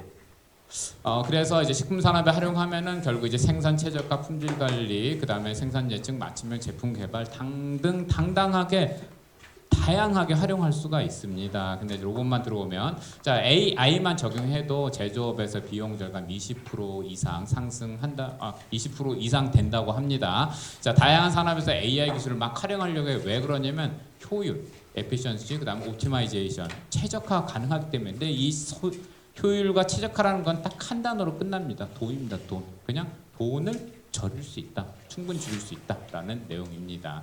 자, 식품 산업은 상당히 이제 인력 중심적인 산업이었는데 이제 지금은 이제 많이 변했죠. 라면 공장 같은 경우는 100% 무인은 아니지만 어쨌든 자동화가 돼 있고 뭐가 돼 있고 다 자동화가 대부분 다 많이 가고 있습니다. 아직까지 이 전처리 단계죠. 우리 원료라는 게 이제 워낙 다양하기도 하고 그 다음에 같은 사과라도 모양이 너무 달라가지고 뭔가 자동화하기 되게 애매한 부분이 많이 있습니다. 아주 사람이 필요한. 근데 이제 여기에 단순 기계가 아니라 뭐가 들어온다면 로봇이 들어온다면 이 일을 다 해결할 수 있을 겁니다. 자, 요거 실제 지금 아까 피규어 로봇이죠. 이 피규어 로봇이 BMW 공장에서 지금 일하고 있는 모습입니다. 상당히 단순한 거 아직은 매우 단순한 노동은 얘네들한테 맡겨버립니다. 얘네들은 24시간 내내 돌려도 불만이 없어요. 전기만 꽂아주면. 그리고 고장나면 부품만 교체해주면 돼요. 365일 10년 또는 100년을 돌려도 이 단순한 작업에 대해서 불만을 표시하지 않습니다. 그래서 이제 이런 것들을 이제 점점점 대체해 나가면서 점점 복잡도가 높은 것까지 대체해 나갈 거라 생각합니다. 자, 일반적인 회사들, 기계 회사들은 이게 다 정형화돼 있거든요. 그래서 지금도 많이 그 로봇팔로 막 용접하고 하는 이유가 그냥 정형화됐기 때문에 좌표만 찾아가서 하면 되니까. 근데 로봇까지 들어온다 그러면은 완전 100% 자동화도 이제 가능한 시절이 올 수도 있다라는 겁니다. 그래서 이제 미래가 이미 우리한테 지금 강타하고 있습니다. 그래서 우리가 이걸 대응해가지고 이제 뭔가를 해야 되는 게 상당히 이제 중요한 과제이거나 이제 빨리 이제 이런 것들을 도입을 해야겠죠. 어쨌든 푸드테크라는 거 지금 현재 4.0이라고 이제 버전을 봤습니다. 왜 그러냐면 인더스트리얼 산업혁명 4.0에 기술이 들어가 있기 때문에 이제 그렇게 얘기를 하고 있는 거고요. 뭐 계속 먹는 거는 꾸준합니다. 계속 성장할 거예요. 왜? 물가가 오르면 이제 먹는 것도 같이 오르니까. 그래서 미래에도 계속 이 분야는 계속 더 성장하겠다 얘기를 합니다. 자, 푸드테크 4.0에 대한 이제 기술을 이렇게 나눠놨어요. 뭐 식물 기반 식품 생산 기술, 간편식 제조 기술, 식품 3D 프린팅 기술 이제 이런 것들은 지금 현재 이제 성남시에서 추진하고 있는 내용을 알고 있습니다. 뭐 AI 로봇, 뭐 기타 등등 이렇게 10대 가업을 이제 만들어 놨고요. 근데 제가 봤을 때 거기서 제일 중요한 거, 자, 로봇. 자, 로봇이 앞으로 들어온다면 이 모든 일들을 내가 신경 쓰지 않아도 해줄 것이다라고 생각을 합니다. 만약에 로봇이 가전으로 들어온다 그러면 저희가 세탁기, 냉장고, 에어컨 좀 필요할 것 같고 세탁기, 냉장고, 기타 등등 청소기 이런 거 필요 없습니다. 왜? 얘가 청소해주고 얘가 빨래해주고 얘가 그냥 장 봐 오면 되니까 다른 가전은 다 필요가 없는 겁니다. 스마트폰이 생기면서 카메라가 사라지고 그다음에 뭐 하여튼 많이 사라졌죠. 근데 그런 시절이 이제 이쪽에서도 이제 막 이제 이루어질 것 같다는 생각이 듭니다. 자, 식품 회사도 이제 다양하게 지금 AI 무장을 하고 있습니다. 그래서 아직까지 저렇게까지 깊숙하게 못 들어갔지만 어쨌든 많은 분야에서 AI를 쓰려고 노력을 하고 있습니다. 그래서 뭐 하나의 예를 든다면 이제 요거는 이제 동원 산업이죠. 이제 VTOL이라는 참치 찾는 드론을 쓰고 있는데. 자, 기존에는 헬기 원양어선의 헬기와 이제 기장님을 태우고 가셨는데 이게 비용이 상당히 많이 들겠죠. 헬기 값하고 그 기장님 그 비용하고 자 가다가 또 떨어지면 이제 인명사고죠. 되게 위험한 거죠. 근데 어떻게 하냐 요즘에는 그냥 드론이 날아갑니다. 그러니까 원양어선에 드론을 띄워버려 1,000만 원짜리 띄우고 그 다음에 지가 주변을 간착하다가 이렇게 이제 찾습니다. 참치떼죠. 간측이 되면은 여기 좌표를 보내면 되는 거예요. 자기는 귀환을 하고 얘네들이 10대든 20대든 또 돌아다니도 아까 전에 했던 헬기 한 대 값보다 더 싸다. 그러니까 훨씬 좋다. 기장님도 필요 없다. 떨어지면 그냥 버려도 된다. 아쉽지 않다. 뭐 이런 거죠. 그래서 앞으로 계속 이런 쪽이 계속 확대될 것이다. 그다음에 여기에 로봇까지 들어오게 되면 이제 더 무서운 일이 많이 생길 거다. 뭐 이번 정부가 얘기하고 있죠. 모두의 AI. 그러면 우리는 모두의 AI를 어떻게 쓰고 있냐. 뭐 요즘에 뭐 기획 쓸 때 뭐 할 때 무조건 챗GPT 쓰기 때문에 이제 모두의 AI가 된 것 같고요. 또는 구글 검색을 하게 되면은 자 AI가 먼저 서칭을 해줍니다. 그래서 어느 정도 된 것 같은데 저는 이제 이게 참 놀랍더라고요. 그래서 안타까우신 분 직업이 점점 사라지고 있다는데 이제 가장 지금 바로 이제 사라지고 있는 분이 번역하시는 분들하고 통역하시는 분들. 이런 분들이 지금 일자리가 많이 줄어들었다고 합니다. 요거 이제 핸드폰에서 그냥 실시간 통역해주는 기술입니다. 그래서 이렇게 이제 이어폰을 끼고 양쪽 단을 누르면은 내가 원하는 언어로 내가 말하면 그 언어로 번역해주기도 하고 그 사람이 그 언어로 얘기하면 나에 맞는 언어로 이 리시버로 얘기를 해줍니다. 그래서 내가 해외여행을 가는 게 언어가 두려워서 이제 많이 못 갔는데 만약 요거만 잘 된다고 하면은 어떻게 하면 되냐면 이거 들고 가서 그냥 해외여행인데 전혀 무리가 없다라고 얘기를 합니다. 그래서 사람들 유튜브로 찍어준 거 보니까 상당히 번역을 실시간 1초 2초 늦어지긴 하지만 언어의 장벽은 이제 점점 깨질 것이다 라고 생각이 이제 듭니다. 자, 그래서 이제 뭐 여기가 제가 이제 푸드테크의 핵심 기술 10개를 설명을 해드리고 싶기는 하지만 시간 관계상 여기까지만 하고 마치도록 하겠습니다. 예, 감사합니다. 예, 두 번째 강의 내주실 분은 시니어 퓨처의 정동원 대표님이십니다. 큰 박수로 맞이 부탁드리겠습니다. 네, 안녕하십니까. 시니어 퓨처를 운영하고 있는 정동호라고 합니다. 반갑습니다. 현재 저희 시니어 퓨처에서 활동하고 계신 그 멤버분들은 이제 저희가 2달에 한두 번씩 저희 성남 시니어 혁신센터에 방문해서 좀 인사이트를 확장하는 이제 방문 체험들을 좀 연계를 하고 있는데요. 좀 그러한 흐름에 맞춰서 현재 저도 인사이트를 공유할 수 있는 이제 환경을 모두 좀 갖게 되어서 굉장히 좀 감회가 새롭고 그리고 여러분들을 만나 뵙게 되어 정말 진심으로 좀 영광이라는 말씀 먼저 드리겠습니다. 오늘 강연에서는 간단한 좀 시니어 퓨처에 대한 간략한 소개와 그리고 시니어 산업에 대한 트렌드는 어떤지 그리고 실제 기업에 대한 사례 중심으로 좀 말씀을 드릴 예정이고요. 그리고 강연 시간은 어느 정도 좀 한정이 되어 있다 보니까 좀 핵심 내용들 위주로 좀 속도감 있게 좀 진행해 보도록 하겠습니다. 그리고 혹시나 만약 발표 자료 중에서 이제 여기 장표는 없지만 여기에 따로 준비한 것들이 있거든요. 필요하신 내용 같은 경우는 휴대폰 사진으로 빠르게 찍으시게 좀 권장을 드리겠습니다. 네, 본격적으로 시작하도록 하겠습니다. 저 같은 경우에는 현재 시니어 데이팅 서비스를 대략 한 1년 6개월 정도 따로 운영을 했었고요. 그 과정에서 뭐 서울대 기술지주랑 뭐 카카오 벤처스에 좀 투자 미팅도 좀 진행을 했었습니다. 그러던 와중에 좀 시니어 산업에 대해서 좀 공부하고 싶다라는 이제 그 열망을 좀 가지게 돼서 찾아보다가 좀 공부할 수 있는 곳이 크게 안 보여서 제가 현재 시니어 퓨처를 만들어서 지금까지 운영을 해오고 있고요. 저 같은 경우에는 좀 창업에 예전부터 좀 관심이 많아서 뭐 AI나 헬스케어 스타트업에서 일을 한다든지 아니면 벤처 투자자에서 스타트업에 대한 업무를 지원한다든지 좀 스타트업에 대한 좀 전방위 생태계를 좀 경험하는 업무들을 진행을 했었습니다. 현재는 시니어 산업과 관련된 좀 다양한 분야들에 대해서 현재 연구한 활동들을 진행하고 있습니다. 그래서 현재 시니어 퓨처는 좀 시니어 산업 비즈니스에 그 관심 있는 사람들을 대상으로 좀 엑셀러레이팅하는 현재 프로그램을 운영을 함으로써 어느 정도 시니어의 좀 미래를 좀 디자인하는 인프라를 현재 만드는 이제 활동들을 진행을 하고 있습니다. 현재 약 2년 6개월 정도 현재 설립 정도 이제 지났고요. 그리고 관련돼서 이제 B2C 영역으로는 관련된 창업 교육과 뭐 다양한 국내 기업 사례들을 분석을 하고 있고 그리고 다양한 네트워킹을 할 수 있는 좀 비즈니스와 관련된 도움되는 활동들을 꾸준하게 진행을 해오고 있습니다. 그래서 관련된 좀 인프라를 확장을 해오고 있고요. 그래서 예비 창업자나 초기 창업자 대상으로 다양한 창업 교육 프로그램들을 운영을 한다든지 그리고 관련된 시니어 산업과 관련된 산업이라든지 시장, 기업 그리고 다양한 고객 분석들을 제공을 하고 있습니다. 그 과정에서 이제 국내 회사들을 어느 정도 굉장히 많이 분석을 하고 있는데요. 뭐 케어나 모빌리티, 테크, 파이낸스, 라이프스타일, 다양한 커뮤니티 등 다양한 기업들의 사례들을 분석을 하고 있습니다. 그리고 이제 그 시니어 산업에서 어느 정도 굉장히 중요한 게 코 디자인이라고 해서 결국에는 고령자들과 그리고 기획자들이 함께 이제 그 솔루션을 만드는 활동들이 중요한데요. 그러한 일환으로서 좀 세대 교류를 통해서 결국에는 시니어 산업에 대한 아이디어를 만드는 활동들을 진행을 하고 있습니다. 좀 다양한 분들께서 참여를 해주셨고요. 그래서 관련된 토론이라든지 그리고 관련된 인사이트들을 계속 주고받고 있고 그러한 과정에서 좀 다양한 기업들의 협력과 관심들을 좀 보여주고 계십니다. 그래서 서울대학교 소비자학과 김남도 교수님을 바탕으로 좀 시작해서 경희대학교 김영선 교수님, 그래서 다양한 시니어 분들에 대한 전문가들 분들과 현재 연사 활동들이나 이제 포럼들을 좀 진행하면서 인사이트 교류를 하고 있고요. 그리고 뭐 LG전자, 그리고 서울대 MBA, 그리고 카카오, 그리고 다양한 이제 직장인분들과 그리고 현재 뭐 투자사분들, 그래서 기업 M&A 전문가, 뭐 딜로이트 등등 굉장히 다양한 뭐 3040부터 시작해서 뭐 젊은 청년들, 그리고 이제 다양한 50대, 60대 분들까지 굉장히 많은 분들께서 좀 찾아주고 계십니다. 그리고 뭐 현대자동차나 유엔워먼, 그리고 결혼정보회사 듀오 등등에서 좀 다양한 좀 시니어 산업에서 좀 관심을 가진 분들께서 좀 연락을 주시고 계십니다. 그래서 다양한 언론들도 굉장히 많이 나간 상태이고요. 그래서 그리고 또한 약간 컨텐츠도 좀 많이 발행을 했었는데요. 좀 시니어 이슈와 관련된 다양한 컨텐츠를 발행함으로써 이 시니어 산업에 대한 이해와 그리고 시니어 분들께도 좀 더 좋은 정보를 제공해 드리기 위해서 열심히 활동을 하고 있습니다. 네, 이렇게 간단하게 이제 시니어 퓨처에 대해서 오늘 소개를 좀 드렸었는데요. 이제 지금부터 왜 지금 좀 시니어 산업인지에 대해서 좀 말씀을 드려보도록 하겠습니다.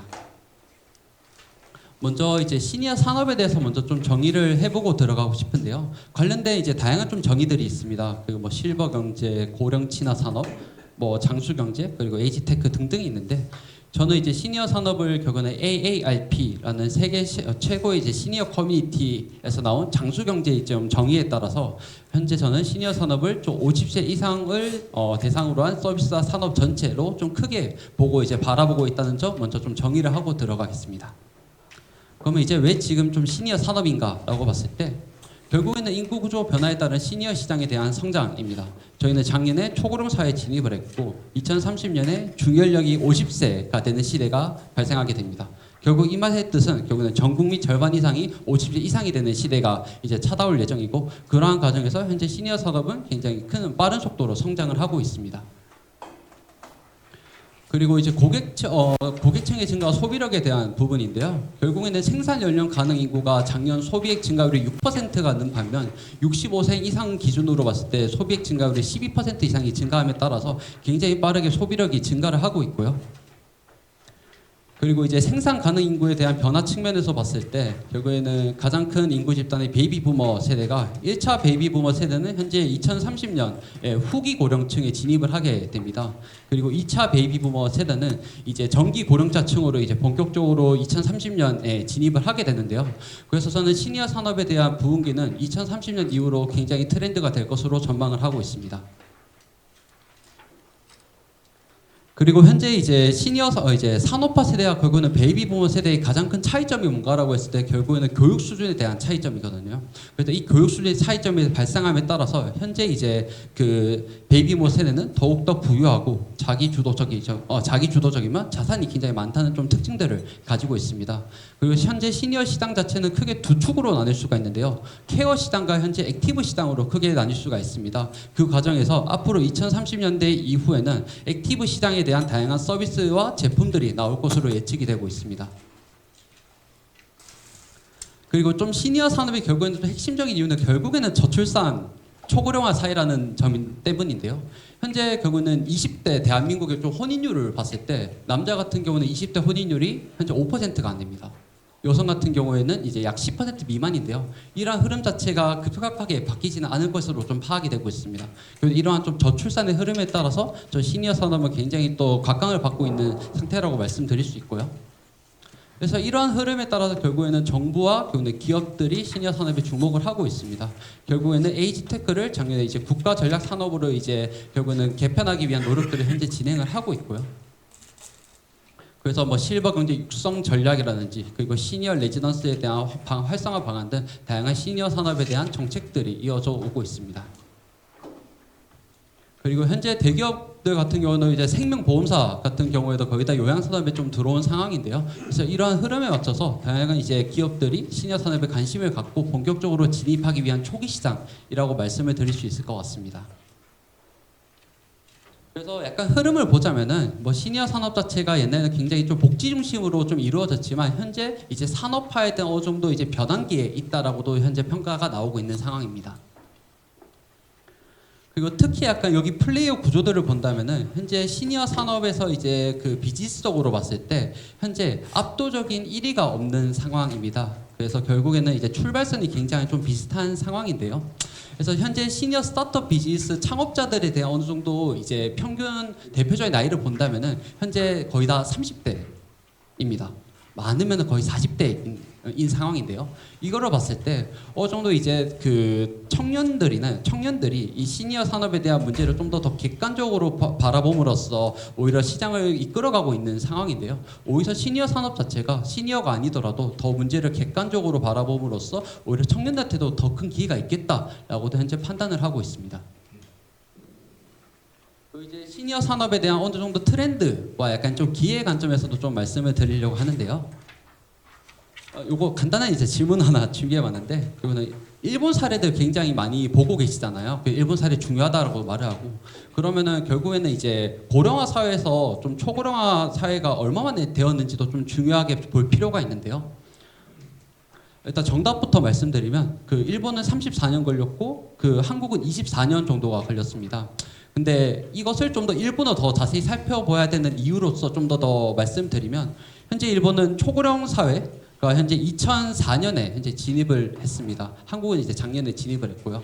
근데 그러면 일본은 현재 초고령 사회에 진입을 해서 그 초고령 사회에서 다양한 문제들을 현재 20년 이상 현재 겪고 왔는 상황이고, 근데 한국은 작년에 현재 진입을 했다 보니까 일본에 겪었던 다양한 초고령한 사회 문제들을 현재 저희가 압축적으로 이제 겪게 된다라는 점인데요. 결국에는 이제 시장에서 나오는 이제 전문가들의 말이 현재 20년 동안 겪은 거를 현재 저희는 10년 동안 압축적으로 겪게 된다라고 말을 하고 있습니다. 그러한 이유가 뭐냐면 고령화 속도가 더 빠르게 진입하고 있기 때문입니다. 현재 이제 지난달에 지역 통합 돌봄 케어 서비스가 결국에는 통합 돌봄 지원이 본격적으로 시행이 되었는데요. 결국에는 이 서비스도 일본에 있는 지역 포괄 케어 시스템을 벤치마킹을 한 것입니다. 그래서 더더욱더 일본 사례를 더더욱더 잘 파악을 하면은 결국은 한국이 앞으로 시장이 어떻게 변하겠구나, 어떤 문제들이 나올 거고 어떤 비즈니스가 기회가 나올 것인지 더 잘 이해할 수 있어서 일본 사례를 어느 정도 잘 살펴보는 것이 중요하다라고도 말씀을 드릴 수 있을 것 같습니다. 이거를 좀 간단한 그래프로 표현을 하자면은 일본의 초고령 시점이 2000년대부터 2020년까지 이렇게 증가를 해왔다면은 앞으로 결국은 한국에서는 이렇게 진행돼서 일본에서 겪었던 문제들이 한국에서 어느 정도 양상은 좀 다를 수 있겠지만 비슷하게 나타날 수 있겠구나를 파악을 할 수가 있습니다. 그리고 시니어 산업을 좀 크게 어떻게 나눌 수 있을까라고 봤을 때 현재 제조업과 서비스업으로 나뉠 수가 있는데요. 규모 측면으로 봤을 때 대략 제조업이 30 그리고 서비스업이 약 70으로 구성이 되어 있고, 현재 서비스업에 대한 규모가 점점 더 커지고 있는 상황입니다. 그리고 제조업을 봤을 때 그 용품과 의약품, 의료기기, 식품, 그리고 화장품으로 나뉠 수가 있고요. 그리고 서비스업 같은 경우에는 요양, 여가, 주거, 급식, 금융으로 나뉠 수가 있습니다. 그 중에서 가장 큰 포션을 차지하는 것은 현재 금융이 가장 큰 포션을 차지하고 있고요. 그리고 여가 측면에서는 여행 산업이 꾸준하게 이제 상승하는 이제 모양새를 가지고 있고, 그리고 오늘 약간 푸드테크 쪽이 그 주제다 보니까 그리고 급식 서비스업도 연평균 지금 현재 57%로 꾸준하게 상승을 하고 있고, 식품 제조업도 꾸준하게 현재 상승을 해오고 있는 상황입니다. 현재 에이지테크와 관련된 좀 정의들을 좀 많이 여쭤보셔가지고 이제 에이지테크를 저는 이러한 방식으로 좀 직관적이게 설명을 하고 있는데요. 방금 전에 이 시니어 산업에 대한 분류에서 첨단 기술이 붙은 게 현재 저는 에이지테크다라고 좀 쉽게 설명을 해드리고 있고요. 관련된 이제 다양한 웰니스라든지 헬스케어, 일상지원, 그리고 커뮤니티에 대한 부분, 그리고 돌봄과 관련된 다양한 비즈니스에 대한 기회들이 나타나고 있습니다. 그리고 현재 에이지테크에 대해서도 크게 3개의 축으로 나눌 수가 있습니다. 첫 번째로 이제 자립생활에 대한 기술, 그리고 돌봄 인력을 위한 돌봄 기술, 그리고 마지막에 리터러시에 대한 부분인데요. 이 리터러시에 대한 부분 같은 경우에는 시장 점유율이 약 5% 미만으로 현재 나타나고 있습니다. 거의 대부분 시니어에 대한 자립생활 기술에서 어느 정도 이제 포커스가 되어 가고 있고요.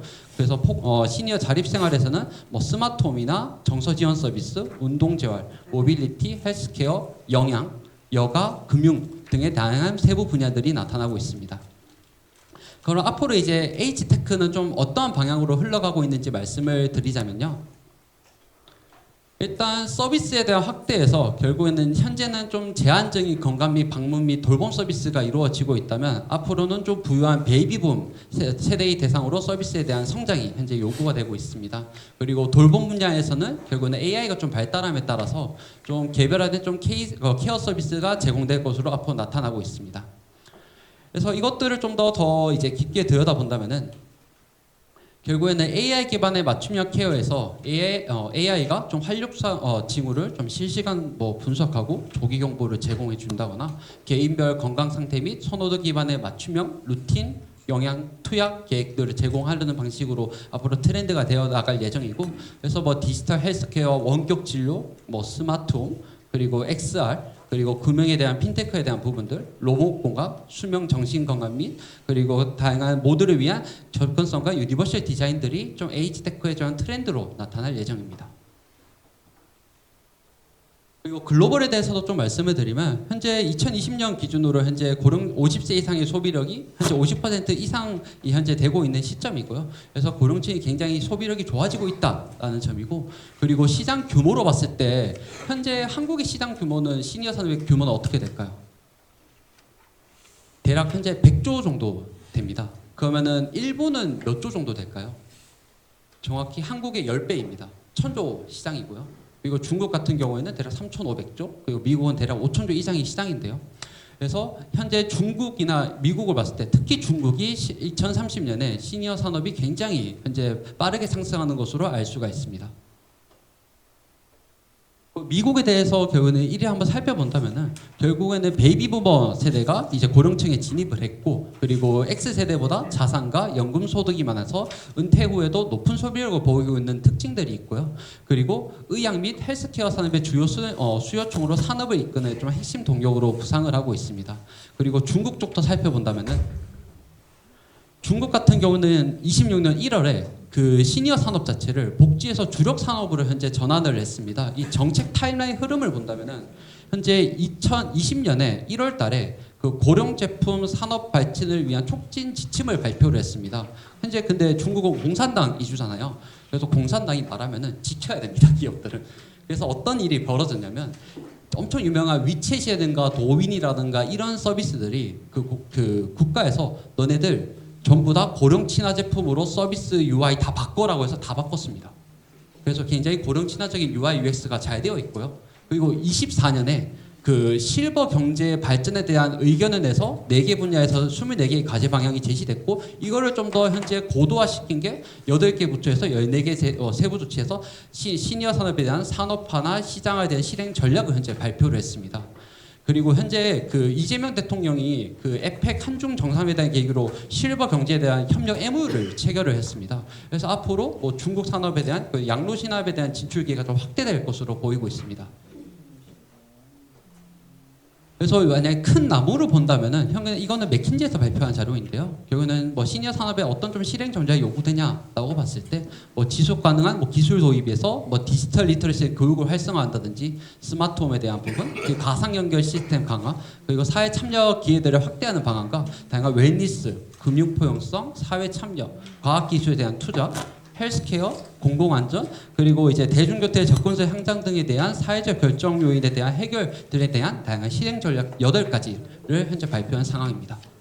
그러면 이제 시장 그 타겟 측으로 봤을 때 현재 그 크게 세 분류로 나눌 수가 있는데요. 현재 이제 중간 허약한 노인에 대한 부분, 그리고 부유한 노인에 대한 부분이 크게 나뉘고, 현재 근데 중산층을 위한 시니어는 아직까지 미개척 영역으로 현재 나타나고 있습니다. 그러면은 비즈니스 기회를 잡는다면 어느 쪽을 봐야 될까라고 했을 때, 한국 같은 경우는 이 중산층 이상의 사각지대를 대상으로 현재 다양한 이제 서비스들이 좀 만들어지고 있는 상황입니다. 일본 같은 경우에는 결국에는 이제 연금 제도가 굉장히 잘 돼 있고, 어느 정도 이제 중산층이 좀 탄탄한 반면에, 여러분들께서도 잘 아시겠지만 한국 같은 경우에는 결국은 노인 빈곤율도 심하고, 부동산 자산에 어느 정도 쏠려 있다 보니까 윌링 투 페이 할 수 있는 현금을 많이 가지신 분들이 굉장히 적습니다. 그래서 어느 정도 중산층 이상의 사각지대, 윌링 투 페이 할 수 있는 결국에는 고령층들을 대상으로 다양한 서비스들이 현재 만들어지고 있는 상황입니다. 그러면 앞으로 어떻게 될 거냐라고 했을 때, 그래서 단기적으로는 2030년 전에는 좀 기업들이 시니어 소비자를 타겟으로 하는 경우에는 단기적으로 개인화나 맞춤화된 제품, 그리고 마케팅들의 다양한 접근 방식들이 나올 예정이고요. 그런데 이제 2030년 이후에는 결국에는 좀 시니어 소비자가 좀 시니어 시장을 좀 주도할 것으로 현재 예측이 되고 있는 상황입니다. 현재 그 오늘 푸드가 이제 주제라고 해서 약간 푸드테크에 대한 산업도 어느 정도 좀 공유를 드리려고 하는데요. 이제 그 시장에 대한 부분들 요거는 본다면은 결국에는 고령 인구나 만성 질환자의 결국에 증가에 따라서 결국에는 소비자 케어 푸드에 대한 현재 수요가 확대가 되고 있고요. 그리고 특히 웰 에이징을 위한 방안으로 현재 케어 푸드가 주목을 받으면서 굉장히 좀 시장 선방이 전망하다라는 시장에 대한 환경이 있고요. 그리고 이제 규제에 대한 부분을 봤을 때 아직까지 국내에서는 케어 푸드에 관련된 정의나 표기 관련 규정이 현재 미흡한 상황입니다. 그래서 케어 푸드 시장 활성화 정책 및 관련 인증 체계 등에 대한 이제 케어 푸드에 대한 좀 다양한 정책적인 변화가 현재 예상되는 현재 상황이고요. 그리고 경쟁 구도의 측면에서 봤을 때 결국에는 케어 푸드에 대한 시장을 본 좀 대기업이나 중소기업 스타트업들의 시장 참전이 좀 가속화될 예정이며, 그리고 커스터머 고객에 대한 행동 변화 측면으로 봤을 때 결국에는 기존의 고령층이나 환자 중심의 수요층이 좀 균형적 영양 섭취를 위한 일반 소비자로 좀 확대되면서 좀 맞춤형 케어 푸드를 제공하는 기업들의 노력이 현재 지속되고 있는 상황입니다. 좀 더 이제 한국 케어 푸드에 대해서 좀 더 들어갔다 보면은 결국에는 2020년에 좀 액상 보충형 영양식이 떴다면은 현재는 좀 식단형 케어 푸드가 이제 발전된 상황이고, 앞으로는 좀 맞춤형 큐레이션에 대한 식단에 대한 케어 푸드가 이제 전망이 될 예정이고요. 그리고 이제 정부 정책 드라이브로 본다면은 현재 고령 친화 우수 식품 제도가 현재 약 5년 차에 접어들었습니다. 현재 품목이 268가지 작년 12월 기준으로 등록이 되어 있는데요. 일본은 몇 개 정도 될까요? 100배 정도 차이 납니다. 100배. 2만 개 이상의 제품이 등록되어 있는데요. 그래서 앞으로도 한국 같은 경우에도 다양한 고령 친화 식품 제도들이 뭐 많이 만들어야 될 필요가 있는 상황이고요. 그리고 비즈니스 모델 같은 경우에도 현재 대부분 다 요양시설 B2B 중심으로 진행이 됐었는데 현재는 이제 구독형이나 뭐 재택케어, 맞춤형 서비스로도 현재 계속 발전되어 오고 있는 상황입니다. 그러면 주요 플레이어들도 만약에 살펴본다면은 결국에는 뭐 현대 그린푸드에서도 결국에는 모양 그대로 유지하는데 그 어느 정도 부드럽게 해주는 기법들을 활용을 해서 다양한 이제 연화식, 그 일본에서는 4단계 UDF 푸드가 있고 그 한국 같은 데는 3단계 연화식이 있는데, 그 연화식 결국에는 이빨로 씹는 것과 혀로 씹는 것, 그냥 넘기는 것, 크게 세 가지로 나뉘는데 각각 이제 건강 상태에 맞춰서 다양한 제품들을 현재 개발을 하고 있고요. 그리고 뭐 시간 관계에서 좀 빠르게 말씀드리면 결국에는 이제 좀 대양 공급형으로 가다가 결국은 아직까지 좀 건강 상태에 맞는 맞춤형 큐레이션이 아직까지 많이 미흡한 상황입니다. 그래서 앞으로는 결국에는 이 시장을 선점하기 위해서는 결국에는 기술적 차별화에 대한 전략이 좀 요구가 되고 있고, 그리고 앞으로 B2B2C의 확장인 부분인데요. 그래서 요양시설과 뭐 제가 그리고 AIP에 따라서 결국은 제가 서비스가 굉장히 확대될 것으로 보이거든요. 앞으로 개인 소비자로까지 확대될 전망을 가지고 있습니다. 관련된 시리얼 비즈니스 사례를 좀 빠르게 공유드리면, 저희는 현대자동차랑 이동의 권리라는 프로젝트를 좀 진행을 했었는데요. 그래서 그 고통 약자 이동권 개선을 위한 실증 프로젝트를 이제 농어촌에서 진행을 했었습니다. 그래서 뭐 쉽게 말하면 여러분 카카오 택시 한 번씩 써보셨을 수도 있는데요. 그래서 카카오 택시면 택시가 오는 게 아니라 그 앱으로 한다면 버스가 오는 시스템입니다. 그래서 AI 호출 서비스, 그 교육 서비스를 좀 제공을 했었는데요. 그래서 현대자동차에서도 결국에는 이제 그 고령층들을 위한 다양한 이동권의 권리를 보장하기 위한 이제 AI를 기반으로 한 솔루션을 이제 개발을 하고 있고요. 그리고 에듀윌에서도 이제 2026년에 3대 축을 결국에는 설정을 했었는데요. AI와 시니어와 글로벌이라는 3대 축을 바탕으로 AX 제초자와 시니어 교육을 이제 확대하고 있는 상황입니다. 그래서 AI로 운용을 효율화시키고 다양한 시니어 콘텐츠 강화에 대한 선순환 구조를 이제 구축을 하고 있고요. 그리고 KB 골든 라이프 케어 같은 경우에는 이번 4월에 그 시니어 플랫폼 서비스를 현재 오픈을 했습니다. 그래서 노후설대, 두뇌 건강, 요양 돌봄까지 흩어진 시니어 라이프를 앱으로서 현재 한 번에 관리할 수 있는 플랫폼을 현재 출시를 한 상황이고요. 그리고 이제 글로벌 사례를 만약에 현재 AI가 굉장히 뜨다 보니까 대표적인 이제 벤치마크 모델이 손포케어라는 기업이 있습니다. 그래서 시설 요양, 재택개호, 그리고 디지털 플랫폼 등 전생의 생애주기형 종합기호 서비스를 진행을 하고 있는데요.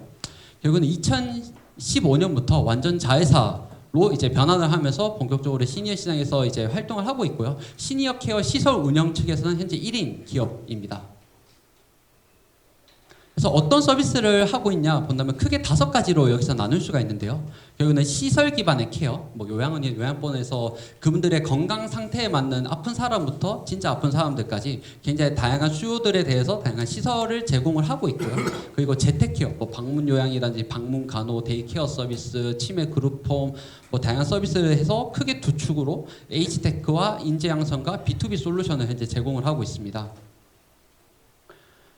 그래서 여기에 이제 3대 실행 전략으로 이제 결국에는 기술 기반의 통합 플랫폼을 운영을 하고 있는데요. 결국에는 AI나 IoT 등 약 350종 이상의 솔루션을 연구함으로써 그것들을 안정성 및 효율성을 검증 완료한 기술들을 결국에 실무 적용에 확대를 하고 있고요. 그리고 솔루션 기반의 이제 그 요양 데이터 약 8만 건 이상의 실 데이터를 그 글로벌 방산기업 팔란티어와 2020년부터 그래서 MO를 맺어가지고 활발하게 데이터 분석들을 좀 진행을 하고 있습니다. 그리고 예방 중심의 액티브 시니어에 대한 지원들도 이제 빠르게 확대를 하고 있고요. 그래서 크게 결국에는 보험에 좀 한계를 넘어서 건강이나 웰빙 그리고 좀 재정적 안정을 이루는 전 세계 통합 솔루션으로 앞으로 나아가고 있습니다. 그래서 글로벌도 그 손보 케어도 결국에는 손보 손해와 그리고 손보 웰빙으로 2개의 축으로 현재 나눠서 시니어 및 웰빙 사업에 대한 전문성을 좀 강화를 하고 있는 상황이고요. 그리고 은퇴 후 재정 안정 설계부터 장기 요양 서비스까지 끊임없는 이제 통합 솔루션을 제공을 하기 위해 노력을 하고 있습니다. 다양한 B2B 수익도 하고 있어서 만약에 AI 쪽 요양 산업을 가장 벤치마크 해야 된다라고 한다면은 여기 손포케어 참고하셔도 좋을 것 같습니다. 그리고 마지막 그 제언인데요.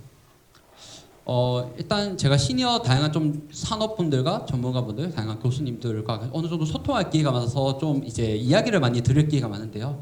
그래서 저는 이 5가지가 어느 정도 시니어 비즈니스를 위한 가장 키포인트가 아닐까라고 생각을 하고 있습니다. 먼저 이제 시니어 산업이 보니까 아직 너무 전문가분들에 대한 중심으로 시장이 몰려 있는 것 같습니다. 근데 결국에 시장 커지는 건 사실 누구나 거의 다 아는 사실이거든요. 근데 그 관심자들을 위한 다양한 좀 접근할 수 있는 기회나 인프라가 좀 많이 부족한 상황인 것 같고요. 그리고 이 시장이 크기는 하지만 이게 굉장히 시니어 비즈니스가 어렵습니다. 그래서 좀 현장과 맥락을 이해하는 것이 어느 정도 핵심이라고 말씀드릴 수 있을 것 같고요. 그리고 이 시장 자체가 폭발적으로 성장하는 시장이 아닙니다. 그래서 근데 이게 확실하게 천천히 성장하는 시장이긴 하거든요. 그래서 지속 가능성을 유지하는 것이 굉장히 더 중요하다라고 말씀드릴 수 있고, 그리고 이게 시니어 분들께서 경우에 라이프 스타일이 천차만별입니다.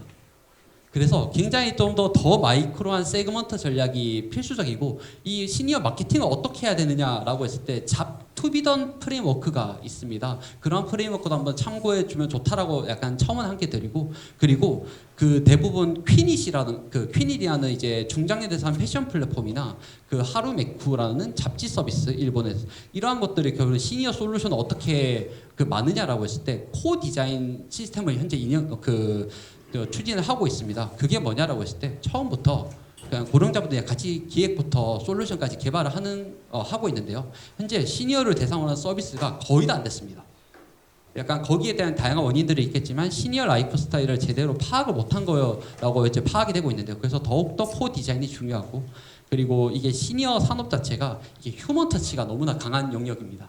그래서 오히려 그 케어네이션이라는 이제 헬스케어 플랫폼이 있는데, 거기 대표님이 하신 말이 내가 이 시장에서 나보다 더 기저귀를 많이 갈아본 사람은 없을 거다라는 점에서 결국에는 이 산업 자체가 좀 진정성이 있어야만 결국에는 좀 성공할 수 있는 영역인 것 같습니다. 그리고 AI 시대 좀 시니어 비즈니스가 결국에 휴먼 터치가 굉장히 강한 영역이기 때문에, 그리고 AI 기술이 사실 비즈니스적으로 잘 된 곳을 거의 좀 못 본 것 같습니다. 그래서 오히려 지금 해야 될 게 뭐냐라고 했을 때 오히려 더 고객에 대해서 좀 더 집중을 하고, 그리고 그 고객에 대한 이해와 바탕으로 조금씩 좀 더 AI를 활용을 해서 좀 더 시니어를 위한 다양한 디자인을 만들 수 있는 환경들이 좀 구축이 돼야 되지 않나라고 저는 좀 생각을 하고 있습니다. 네, 이상으로 일단 발표를 마치겠습니다. 감사합니다. 네, 강의 잘 들었습니다. AI가 이렇게 빠르게 변화가 되고 저희들이 따라가는데 많이 버겁습니다. 그렇다면 지금 AI가 여러 가지 종류가 많고 대상도 많고 그런데 그럼 과연 최후의 인간은 과연 무엇을 하고 살고 살 수 있을까요? 그것 좀 궁금합니다. 네. 누가 답변을 드리면 될까요? 아 저요? 아 예. 인간은 앞으로 이제 놀고 먹으면 될 것 같습니다. 뭐 AI가 다 해주니까요. 뭐 결국 저도 이렇게 생각을 해봤거든요. AI가 다 해준다면 진짜 인간 뭐 하지?라고 생각. 예. 뭐 그래서 이제 생각해 보면은 저희가 자원을 생산하고 저희가 생산 활동하면서 돈을 벌고 또 뭐 다른 업무를 하면서 돈을 버는 이유가 서로 이 돈이라는 가치를 가지고 재화를 교환하기 위함이잖아요. 그러니까 나는 집밖에 못 만드는 사람이니까 식품을 사 먹기 위해서 집 사서 돈으로 바꾼 집을 팔아서 돈으로 바꾼 다음에 그거를 다시 식품을 생산하는 업자한테 돈을 줘서 그 가치에 해당하는 밥을 먹고 이게 어떻게 보면 전체 순환 시스템인데 만약에 모든 곳에 AI가 들어가고 로봇이 들어간다 그러면 자원도 로봇이 캐치해 줄 거고 그 다음에 농사도 AI가 지어줄 거고 그 다음에 축산 뭐 이런 거 다 AI가 다 해줄 거잖아요. 그러면 이제 사람이 들어갈 곳은 없고 AI가 스스로 자기가 자기를 또 만들 거고 로봇을 만들 거고 그럼 이제 사람이 이제 딱 앉아서 입만 벌리고 있으면 됩니다. 그러니까 서로 이제 뭔가 뺏어 먹을 필요도 없고 누군가가 이제 노동이라는 거를 로봇이 모두 해주기 때문에 이제 할 게 없는 거죠. 그래서 저 뭐 애니메이션을 본지는 모르시겠지만 월이라는 월이 그래서 저기 이제 우주로 너무 지구가 살기 힘드니까 더러워가지고 사람을 이제 우주로 다 보내버리는 거예요. 지구가 정화될 때까지. 그래서 그 우주선 안에서 모든 서비스를 로봇이 다 해주니까 결국 사람은 모니터만 보고 이제 뚱뚱한 상태로 움직이지도 못하고 이제 그냥 먹여주는 대로 그냥 계속 살아가게 되더라고요. 결국 할 게 없으면은 아까 터미네이터가 굳이 없어도 뭐 인류는 종말하지 않을까 또 싶습니다. 제 의견이고요.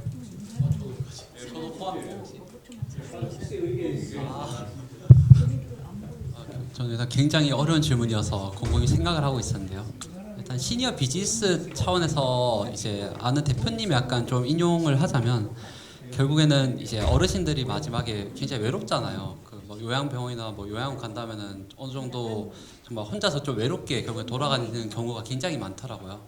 그러면은 이제 AI가 좀 어떻게 활용될 수 있을까, 그리고 어떻게 지원할 수 있을까를 좀 말씀을 해주셨는데 결국에는 AI가 혼자 떠나갔을 때 그 옆을 좀 보존해 줄 수 있는 결국에는 수단으로 좀 작용을 하고 있는 것 같더라고요.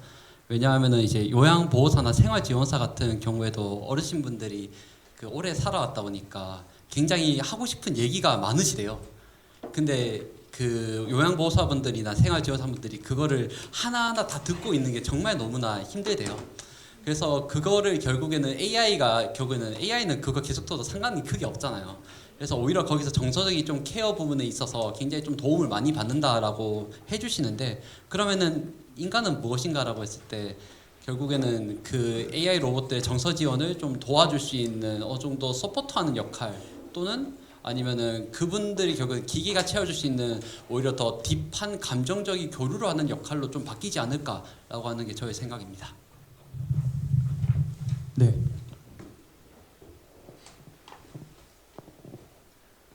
교수님한테 질문 좀 드리겠습니다. 며칠 전에 이제 20대 저희는 이제 솔직히 이제 기성 세대로서 인간이 놀고 먹으면 된다고 하는데 사실상 지금 20대는 거의 30~40%가 이제 취업도 안 하고 그냥 노는 이런 상황에서 재화 창출을 안 하는데 과연 그 사람들이 무슨 행위를 할 수 있을까 이런 걸 보면 사실상 어떻게 보면 좀 암울하다고 좀 생각이 듭니다. 좀 기성 세대로서 저희는 그래도 어느 정도 이제 저희 거를 갖고 있는데 과연 그 사람들을 과연 어떻게 끌어낼 것이냐 점점 갈수록 뭐 이제 AI 이런 상황인데 이것도 제가 볼 때는 큰 과제가 아닌가. 지금은 이제 에이지 태클 해가지고 뭐 고령화 생각하는데 과연 그 20대들이 계속 그런 상태에서 잠리스된 상태에서 몇 년을 살고 그러면 거의 이제 막 지금 보니까 은둔형도 많이 나오더라고요. 그러면 그 사람들이 결국 이제 사회에서 안 나오고 사회 저편에 가 있으면은 제가 볼 때는 이 나이 든 사람도 문제지만은 그 다음 세대는 그 젊은 사람도 문제가 아닌가 이 생각이 들거든요. 그래서 제가 볼 때는 그런 차원에서 연결을 시켜주는 어떤 그런 것도 좀 필요하고 그 다음에 이제 그 에이지 사업에서도 과연 지금 젊은 사람들이 많이 참여한다고 하는데 사실상 지금은 거의 이런 지역에 특화돼 있잖아요. 좀 대도시 이런데 과연 우리나라가 지금 전부 다 이렇게 분산되어 있는 그런 지형적인 위치에서 과연 그 에이지 사업을 어떻게 끌어들일 수 있을까 하는 그런 포인트 좀 고민을 좀 드립니다. 제가 뭐 인류학 전공자는 아니고 뭐 식품만 하는 사람이라서 사실 뭐 젊은 사람들이 뭐 그렇게 사는 거에 대해서 뭐 크게 관심이 없습니다.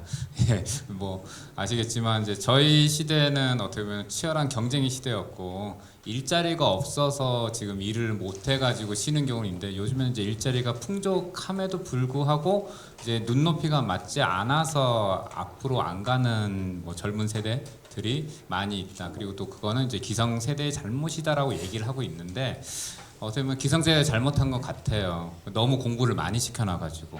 그러니까 공부를 다 하다 보니까 대학을 다 나왔습니다. 대학을 다 나왔으니까 웬만한 일자리는 이제 눈에 안 보이는 거예요. 그래서 저희 뭐 학생들도 마찬가지입니다.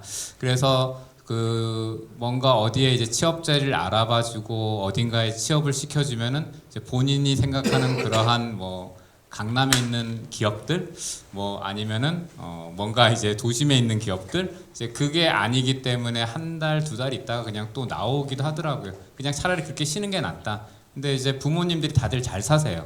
그러니까 쉬는 거에 대해서 두려움이 없더라고요. 그러니까 부모님들도 이제 마찬가지로 더 쉬어서 더 좋은 데 갈 수 있으면 쉬어라. 이제 그렇게 해서 쭉 가고 있는 것 같습니다. 근데 저희 때는 쉬면은 집에서 이제 혼나니까 이제 뭐든지 찾아서 먹고 살아야 하고 그러니까 이제 어디가 일자리가 있든지 내가 일할 수 있는 환경이면 적응을 하려고 이제 노력을 했는데 거기에서 일단 기반을 닦고 뭐 그 다음에 어디를 옮기더라도 근데 요즘은 이제 좀 그렇지 않은 것 같습니다. 그래서 그 친구들은 어쨌든 그러다 보니까 이제 사람을 쓸 수 없고 기업들은 인건비는 계속 오르고 그리고 이제 코로나 때 한번 겪어봤지만 인건비가 많이 올랐고요. 그래서 그 여러 가지 주문 시스템, 키오스크, 롯데리아, 뭐 버거킹 뭐 이런데 예전에도 키오스크가 10년 전, 20년 전에도 있었는데 그때는 왜 안 썼냐면은 이게 가격이 너무 비싼 거예요. 사람을 쓰는 것보다.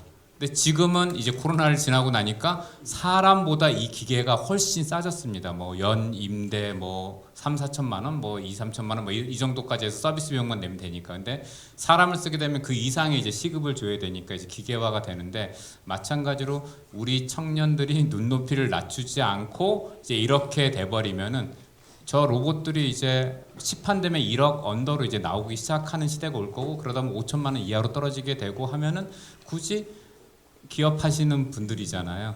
24시간 부려먹을 수 있는 노동력이 있는데 내가 굳이 아마 연 1억이라고 해도 24시간 돌리면은 아깝지는 않잖아요. 사람만큼 일을 해준다 그러면 점점 그 청년들의 일자리는 아마 본인이 이제 노력을 해도 이제 안 되는 시대가 오지 않을까. 요즘엔 노력이라도 하면 이제 갈 수 있는 시대인데 좀만 더 지나면 청년들이 노력을 해도 점점 저런 곳에 일자리를 많이 뺏길 것 같고 해결 방안은 없는 것 같습니다. 이제 본인들이 그렇죠. 저기 로봇에 필요한 인력이 돼야 될 필요가 있을 것 같아요. 고쳐주고 뭐 그 정도.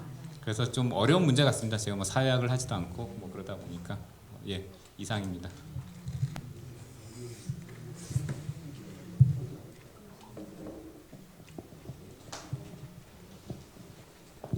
네, 오늘 좋은 강의 감사합니다. 대표님께 여쭤보겠는데요.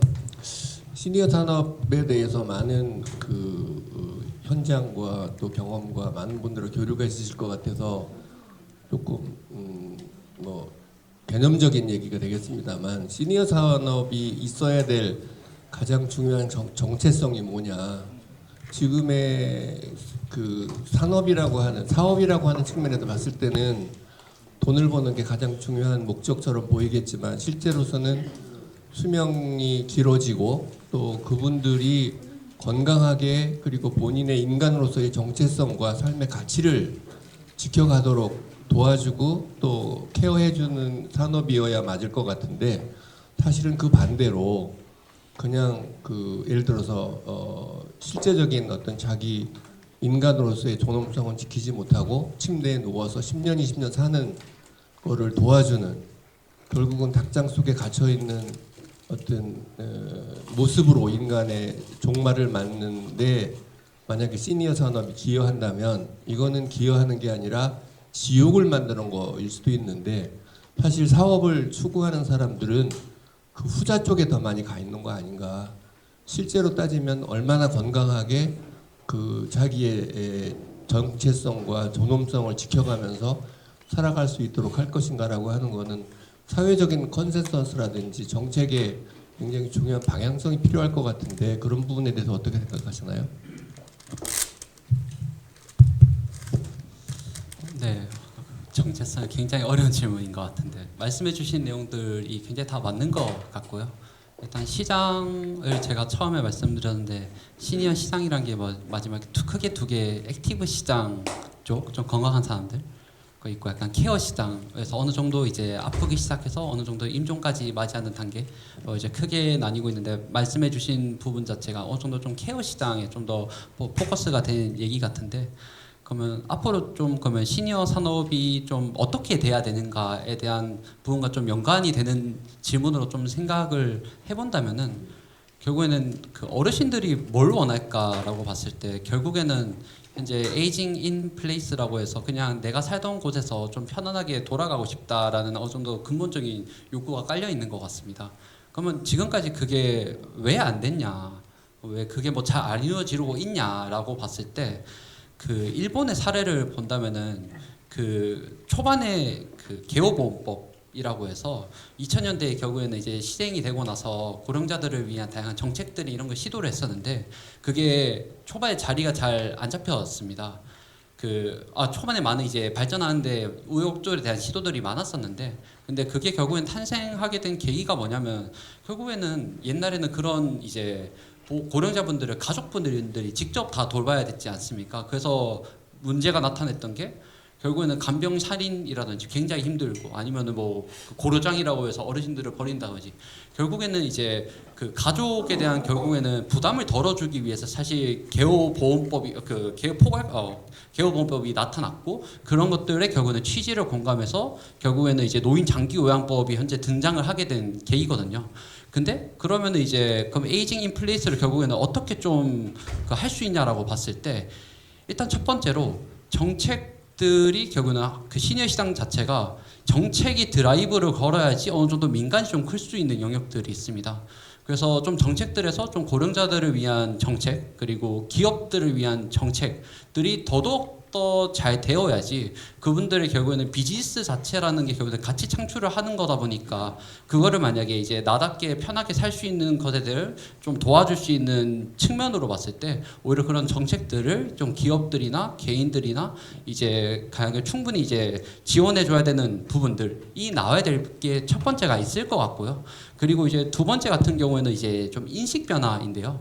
그 일본 같은 경우에도 요 그 지역 포괄 케어법이나 이런 거 됐을 때 그 정부에서 이러한 장면들을 굉장히 많은 홍보들을 좀 진행한 것으로 알고 있습니다. 근데 한국 같은 경우는 그러한 이제 홍보들이란지 인식들이 아직까지 많이 초기 단계인 것 같거든요. 그래서 홍보들이 좀 잘 이제 정책들이 첫 번째로 잘 이루어져서 그분들이 이제 나답게 잘 돌아갈 수 있도록 해야 되는 부분 첫 번째가 필요할 것 같고요. 더더욱 더 많이. 그리고 두 번째 같은 경우에는 이러한 것들이 결국에는 이제 공공연하게 알려질 수 있는 홍보라든지 좀 인식 변화에 대한 다양한 이제 기회들이 좀 많이 제공된다면은 그분들이 결국에는 삶의 질 향상 QOL이라고 하거든요. 그래서 QOL이 좀 잘 나타낼 수 있지 않을까라고 생각이 드는 것 같습니다. 강연에 대한 주제보다 강연 이외에 뭔가 좀 약간 심층적인 질문들이 많이 나오는 것 같습니다. 네. 다른 뭐 질문이나 아니면 뭐 이야기 하실 게 있으실까요? 네.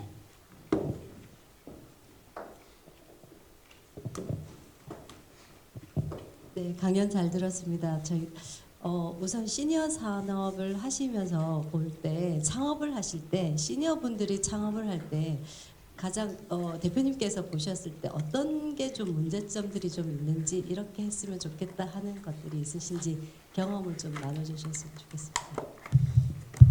이게 시니어 시장이 워낙 커가지고 그 결국에는 액티브 시장을 하는 방법과 뭐 케어 시장을 하는 방법이 굉장히 좀 다를 수도 있을 것 같은데요. 아마도 좀 그 좀 케어 시장 쪽으로 좀 말씀을 드린다면은 그럼 왜 이렇게 시니어 비즈니스가 안 될까? 라는 점에서 좀 그 공유드리면 일단 첫 번째로 이게 B2C 시장인데 B2B 시장입니다. 이게 무슨 뜻이냐라고 한다면 그 MZ들 대상으로 만약에 사업을 한다면은 결국에는 그 지불 주체가 결국에는 수혜자인 경우가 많은데 이 그 시니어 케어 시장은 그 수혜자는 어르신, 근데 지불자는 자녀 또는 이제 공공기관 B2B 다양한 이해관계자들이 있어서 이게 두 번 가야 돼서 어려운 점이 첫 번째가 한계가 있는 것 같고요.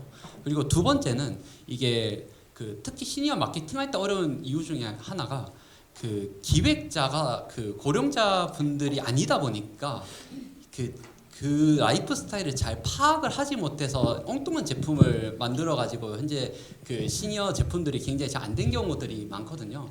그래서 오히려 그 시니어 시장이 좀 실패하게 된 이유가 그분들에 대한 라이프 스타일을 굉장히 파악하기 어렵다는 점.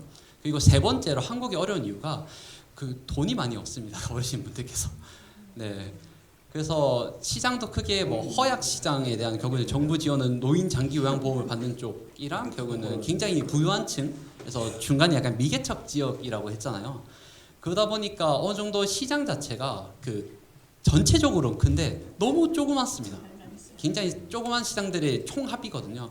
그래서 어느 정도 채산성이 너무 안 나오는 문제들이 있어서 좀 시니어 비즈니스가 어려운 것 같습니다. 근데 2030년 이후에는 어떻게 될 것인가 라고 봤을 때 일본 같은 경우에는 옛날부터 연금 제도가 잘해서 어느 정도 중산층 비용이 잘 탄탄해져 있습니다. 근데 2030년 저희도 한국 같은 경우에도 이제 2030년 이후로 간다면은 좀 부유한 베이비 부머 세대들이 와서 좀 다양한 이제 서비스 제품들이 와서 그때쯤 좀 활성화돼서 다연 좀 양산으로 갈 수 있지 않을까라고 생각을 하고 있습니다.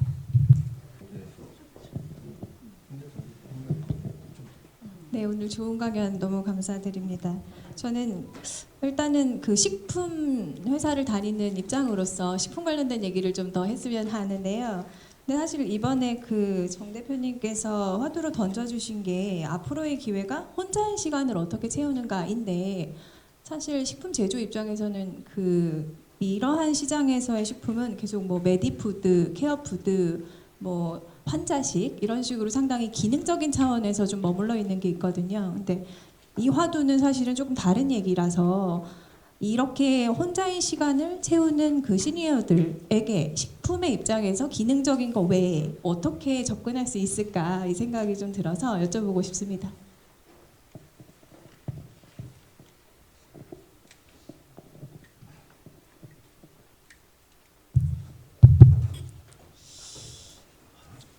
솔직히 잘 모르겠습니다. 네. 근데 지금 제가 봤을 때 기능적인 거 외에 비즈니스가 안 될 것 같습니다. 네. 그래서 오히려 기능적인 거를 지금 기업들의 동향을 보니까 오히려 유아 쪽을 보더라고요. 어르신들이 먹을 수 있는 제품들이 유아 쪽에 만약에 적용을 한다던가 해서 그래서 그쪽 기능 말고는 아직까지 비즈니스가 되는 것 자체는 혹시 너무 어렵지 않나? 라고 좀 보고 있습니다. 죄송합니다. 그쪽에서 엄청 자세하게는 잘 모르겠습니다. 오늘 이제 강연해주신 분들에 대한 이제 그 내용과 이제 토크 콘서트는 이것으로 마무리하도록 하겠습니다. 앞에 계신 두 분께 다시 한번 큰 박수 부탁드리도록 하겠습니다. 네, 좋은 강연 해주신 두 분께 감사의 말씀드리고요. 이제 마지막으로 저희 오늘 이제 그 프로그램 명 자체가 기술 교류회인 만큼 기술 교류회장도 좀 약간 같이 진행되었으면 하거든요. 그래서 저희가 사전에 신청을 받았습니다. 2개 기업 이제 신청 받았고 이제 기술 관련되어 가지고 협력하거나 아니면 소개를 하시면서 서로 이제 뭐 협업하실 기업이나 아니면 다른 내용들을 찾으실 게 있으시면 한번 이야기를 하실 기회를 좀 마련해 보도록 하겠습니다. 사실 저는 이제 이 회사 소개 겸 그 좀 보내달라고 그런 뜻으로 접수를 했었고요. 일단 이제 아까 그 간단한 거는 사실 그 아까 두 분의 말씀도 있으셨지만은 기능성이든 케어푸드든 사실은 굉장히 디테일하고 정밀한 부분이 좀 있을 거라고 생각을 합니다.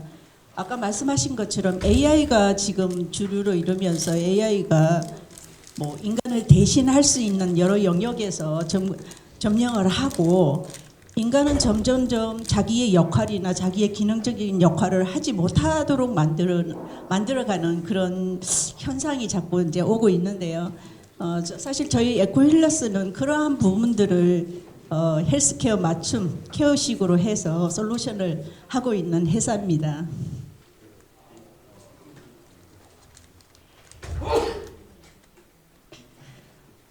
저희는 이제 뭐 대체의학 부분에서 이제 전통의학하고 현대의학을 매칭해서 융복합하면서 저희 이제 그 회사의 어떤 정체성을 가지고 가고 있는데요. 지금의 현대의학은 처방 위주로 간다고 하면은 저희 에코힐러스는 예방 중심, 예방과 개선을 위한 식이 프로그램이나 그런 맞춤으로서 하는데 일반적인 것보다 그냥 그 한 사람 한 사람에 대한 체질에 대한 것들을 보면서 체질 맞춤식을 영위하고 있고요. 어쨌든 식품과 여러 케어 분야에서 가장 중요한 거는 우리의 먹는 식품에서의 어떤 영향력, 인체에 어떤 것들이 독소가 되고 어떤 것들이 유익한지에 대한 것들이 구분이 필요하다고 생각을 했습니다.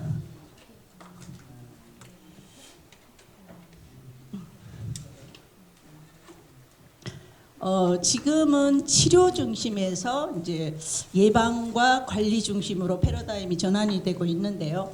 우리의 그 사회적인 질병이나 이런 것들은 우리가 흔히 볼 수 있는 먹는 음식으로부터 시작을 하고 음식으로부터 우리가 해독을 찾고 또 우리의 질병을 개선하고 또 예방할 수 있는 그런 예방관리 중심으로 바뀌어야 된다고 생각을 하고 있습니다. 그런 일환으로 저희 회사는 삶의 현장에서 작동하는 모든 에너지와 또 이런 질병과 관련되는 식이 프로그램이나 이런 것들을 가지고 체질 개선 맞춤 설계를 해가고 있는 회사로서 여기에 맞는 식품과 또 다른 그 질병에 대한 예방에 대한 이런 케어 솔루션을 제공하고 있습니다. 많이 떨리는데요. 자, 이런 부분으로 이제 그 주변에 이제 그 시니어 제품이나 고령화를 과정을 산업화로 과정을 가는 우리 그 이렇게 회사들과 이제 컨소시엄도 하면서 많은 그 개발을 준비하고 있습니다. 감사합니다. 네. 아마 이게 처음인데 첫 타임을 하셔가지고 좀 많이 이제 좀 당황하신 것 같은데요. 저희가 이제 매달 이제 기술 교류 진행할 때마다 이런 자리를 마련하려고 합니다. 그래서 다음에도 이제 뭐 협력이나 이런 게 필요하신 기업분들 있으시면은 저한테 이제 메일로 자료 보내주시면은 이렇게 앞에서 이야기할 수 있는 시간을 제공해드리도록 하겠습니다. 네, 다음으로는 트리톤넷에서 그 기술 관련되어 가지고 협력 제안 발표 부탁드리겠습니다.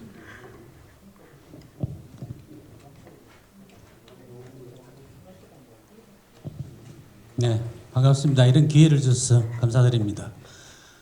저도 마찬가지로 지원하면은 다 신청을 이걸 제출해야지 되는 줄 알고 어제 늦게서야 제출했습니다. 여하튼 뭐 좋은 기회니까 잠시 부담 없이 한번 잠시만 들어주시면 감사하겠습니다. 트리톤넷은 IP 기술 기반으로 되어 있고요. 그래서 예를 들자면은 지금 식품제 관련된 센서도 유사한 것을 저희들이 진행을 하고 있습니다. 그래서 글로벌 업체하고 같이 공유를 하고 있고요. 회수 좀 간단하게 마치겠습니다. 그래서 제안비 왜 이제 푸드테크 환경 센서 플러스 요즘 인공지능인가? 지금 현재는 수동으로 많이 측정을 하고 있죠. 푸드 쪽에는. 그 다음에 지표도 단일 지표고요. 그래서 품질이나 손실에 대한 폐기가 많이 되고 있는 실정입니다. 그래서 저희 쪽에서는 실질적으로 이제 레이어를 한 4가지 레이어를 보고 같이 식품 쪽 테크, 식품 테크하고 진행을 하고자 합니다. 그래서 센싱 레이어 쪽에는 실질적으로 식품이 여러 가지 기계도 있을 거고 식품 생산 물품도 있을 거고 다양하게 있을 겁니다. 센싱 레이어, 그 다음에 클라우드 기반으로 가지 않고 엣지 디바이스에서 품질 분석을 가능한 부분들, 그 다음에 일부분 전체적으로 통합할 때는 또 클라우드 레이어가고 그걸 스마트폰이나 웹으로 볼 수 있는 실시간 모니터링이 가능하다고 봅니다. 그래서 실시간 수입 시각화, 그다음에 멀티 사이트 통합, 그다음에 규제 대응 리포트가 가능하리라고 봅니다. 그래서 AI 엣지 역량의 IP 포트폴리오를 보시면은 엣지 추론이 있고 이상 탐지가 있고 그다음에 보정이 있습니다. 그다음에 품질 예측에서 데이터 파이프라인. 그래서 밑에서 쭉 올라가는 이런 쪽입니다. 그래서 앞전에 말씀하신 엣지 추론 쪽에서 저희들이 하고 이제 식품하고 어떻게 영향을 미치냐 그런 쪽으로 같이 공유가 가능하리라고 봅니다. 그래서 푸드테크 적용 시나리오 보면은 콜드 체인 저 물류 쪽, 그다음에 CA 웹 쪽, 저장 쪽, 그다음에 발효 공정, CA 쪽 저기 한 몇 년 전에 진행한 적이 있습니다. 그래서 식품 가공 공장 쪽, 스마트팜 연계 쪽, 그다음에 외식 단체 급식. 그래서 이러한 현장에 푸드테크 적용이 가능하다고 봅니다. 그리고 공동 R&D 기술 개발했을 때 1번, 3번까지 같이 진행을 할 수 있는 기업이 있으면 코아워그래서 R&D를 진행하고자 합니다. 그래서 푸드테크의 파트너와 식품 고객에 해당되는 전 사이클을 같이 진행을 한번 하고자 합니다. 그래서 실질적으로 개발이 완료되면 이제 POC 필 테스트를 거치는데 현장 진단 설계와 그다음 장비 설치 그다음에 약 한 3에서 6개월 정도 파일럿 운영을 하고 결과 분석을 해서 상용하는 걸로 목표를 잡았습니다. 네, 파트너에게 혹시 가능하시다면 멀티가스 하드웨어와 그다음 IoT 플랫폼 대시보드, 그다음 엣지 알고리즘, 저희 쪽에는 IP 한 식품 쪽에도 일부 가지고 있는 게 IP가 가지고 있습니다. 그래서 글로벌 R&D 네트워크도 구성이 가능해요. 그래서 실질적으로 향후에 이제 여러 가지 내용들이 있는데 이러한 부분들에 같이 파트너를 한번 원하시면 같이 진행을 하고 싶습니다. 네, 이상으로 간단히 발표를 마치겠습니다. 감사합니다. 네, 오늘 이제 그 기술 교류 관련해서 이제 발표해 주신 두 기업이 참 공교롭게도 이 건물에 있습니다. 네, 그 처음에 발표해 주신 에코일러스 같은 경우는 4층에 있으시고요, 트리톤넷 같은 경우는 2층에 있으십니다. 네, 물론 지금 여기 이제 뭐 연락처나 이런 게 없으셔가지고 컨택하기가 지금 상황이 여기서 화면상으로 힘드실 것 같은데 가시기 전에 이제 명함 교환하시면서, 그리고 여기 오신 분들 기술 교류 오셨는데 다들 그래도 새롭게 아시는 분들 간에 이제 뭐 인사나 명함 교환하시는 건 제가 봤을 때는 좀 중요하다 생각을 하고 있거든요. 그래서 그런 부분들 같이 하시고 가셨으면 좋겠습니다. 네, 그러면은 저희 이제 정식 프로그램은 이 정도로 마지막으로 정리하기로 하고요. 제가 몇 가지 이제 좀 요청 사항만 좀 말씀을 드리도록 하겠습니다.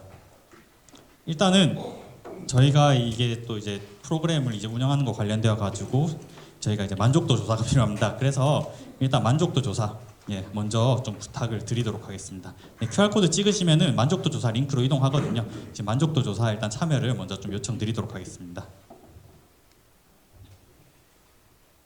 네, 저희가 기술 교류에 지금 매년 지금 제가 2년째 지금 맡고 있는데 올해로 3년 차군요. 이게 조금씩 계속 발전되어야 되는 모습을 보여야 되다 보니까 이런 부분에 대해서 좀 신경을 많이 써야 되겠더라고요. 그래서 만족도 조사 좀 한번 부탁드리고요. 네, 카메라 혹시 다 찍으셨을까요? 만족도 조사 지금 하고 계실까요? 네, 지금 하고 계시면은 그러면은 제가 이제 또 제가 올해 좀 성과 낸 게 있어가지고 좀 자랑을 하면서 좀 약간은 좀 안내 사항을 좀 말씀을 드리도록 하겠습니다.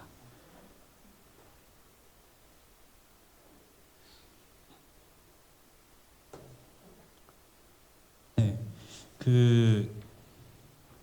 저희 아까 그 전무님께서 인사 말씀하실 때 아마 AI 이제 전문 인력 양성 관련돼서 이제 교육 사업에 선정됐다고 말씀을 하셨을 건데요. 네, 그 사업 이제 PM을 이제 제가 지금 맡고 있고 그 사업에 대한 것들을 제가 지금 준비를 해서 이제 성과를 냈습니다. 이게 사업 자체가 이제 그 전국산업통신진흥원 사업이고요. 1년 동안 이제 약 5억 원 가량의 이제 예산을 지원받아서 AI 전문 인력을 양성하는 사업입니다. 이 대상 같은 경우는 이제 좀 차이가 있긴 하지만은 이제 그 경영진 과정이 따로 있고요, 재직자 과정이 있고 이렇게 크게 두 가지가 있습니다. 여기 오신 분들 중에서 이제 경영진 분들이 대다수 좀 많으실 거라 보고 있는데, 경영진 분들을 대상으로 해가지고 AI, 특히나 이제 그 푸드테크 쪽 관련된 산업 쪽에 AI 관련된 부분들을 교육하는 식으로 저희가 지금 이번에 선정이 되었고요. 그래서 관련되어서 지금 아마 6월쯤부터는 시작을 할 것 같습니다. 그래서 오신 분들에게 저희가 다시 한번 좀 안내 이제 뭐 메시지나 또 연락을 드릴 거고, 이런 걸 교육을 통해서 이제 우리 지금 푸드테크 관련돼서 어떻게 AX 전환을 해야 되는지에 대해서 고민을 많이 하실 건데 AI 전환 관련된 부분들을 지원해 드릴 수 있게 실질적인 방안 위주로 일단 구성을 할 거고요. 그리고 또 중요한 거는 대표님들만 참석하시거나 경영진만 참석하신 게 아니고 그 회사에 계신 재직자분들을 대상으로 교육하는 것이 훨씬 더 중요합니다.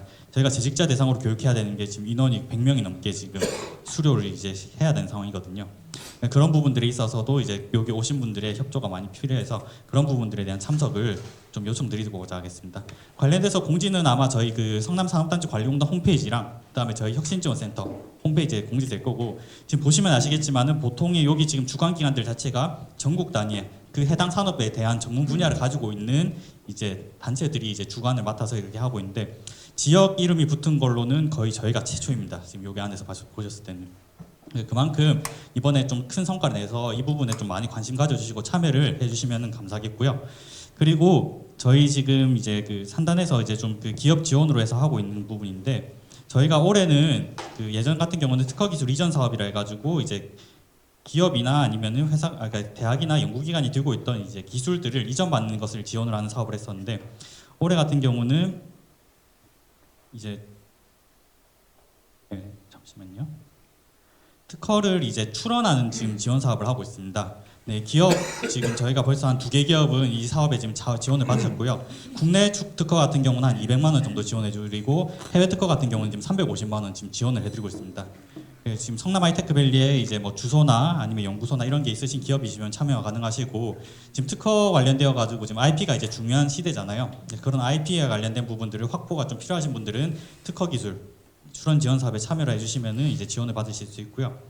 그리고 또 추가적으로 저희가 이제 지금 3년째 지금 계속 해오고 있는 건데 R&D 과제 기획 지원 사업이라 해가지고 기업들에서 이제 R&D가 필요하실 때 이제 그런 과제를 지원해드리는 사업을 진행을 하고 있습니다. 뭐 간단하게 말씀드리면은 이제 뭐 내년에 이제 연구 과제나 R&D 과제를 들어가시려고 하는데 어떻게 하셔야 되는지 방법도 모르시겠고 전문가의 도움이 필요하신 부분에 대해서 지원을 해드린 겁니다. 기업당 최대 500만 원 지원을 해드리는 거고 특히 이제 그 여기서 지원해 주시는 이제 예산 항목 같은 경우는 전문가 활용이나 아니면은 기획기관과의 연계를 해서 그런 과제를 이제 발굴하시거나 아니면은 기획하시는데 지원을 해드리고 있거든요. 그런 부분들이 있어가지고 이제 필요하신 부분들이 있으시면은 이제 참여해 주시면 되겠고 혹시나 어떻게 해야 될지 방법을 모르시거나 좀 궁금한 사항이 있으신 경우는 이제 끝나시고 저한테 오셔가지고 이제 물어보시면은 제가 명함 안내 드리고 이제 관련돼서 다시 좀 더 안내를 상세하게 드리도록 하겠습니다. 네. 그리고 마지막으로 다시 한번 이제 만족도 조사 다들 하셨을 거겠지만은 혹시나 안 하신 분들을 위해서 이렇게 띄워드리고요. 저희가 올해 이제 기술 교례를 좀 이제 길게 하기보다는 좀 짧게 압축적으로 하고 그리고 또 시간대도 일부러 좀 그 대표님들이나 여기 오신 분들 시간대 이제 오전 오후때 업무 시간을 좀 확보하기 위해서 점심 시간을 좀 겹쳐서 했습니다. 혹시 이렇게 하시는 게 좀 어떠신지 모르겠지만은 괜찮으실까요? 이렇게 계속 하는 게? 네. 그래서 이렇게 계속 하면서 좀 아까 초반에 말씀드렸던 대로 저희가 매달 이제 주제나 아니면 이제 중심 내용 자체가 좀 달라지니까 계속 지속적으로 참여하시면서 도움이 되셨으면 하는 바람입니다. 네. 그리고 이제 뭐 오늘 강연해주신 분들에 대해서 뭔가 이제 뭐 명함을 받지 못하셨거나 아니면 좀 컨택을 하고 싶은데 좀 필요하신 부분이 있으시면은 저한테 또 문의 주시면은 제가 연결을 도와드리도록 하겠습니다. 네, 그러면은 오늘 기술 교례는 이것으로 마치도록 하고요. 꼭 나가시기 전에 오신 분들 간에 서로 명함 교환하시면서 서로 이제 협력할 부분이나 아니면은 서로 이제 어떤 기업이 있는지 알아가시는 그런 시간이 되셨으면 좋겠습니다. 네, 오늘 행사 참여해 주셔서 감사드리고 이것으로 마치도록 하겠습니다. 수고하셨습니다.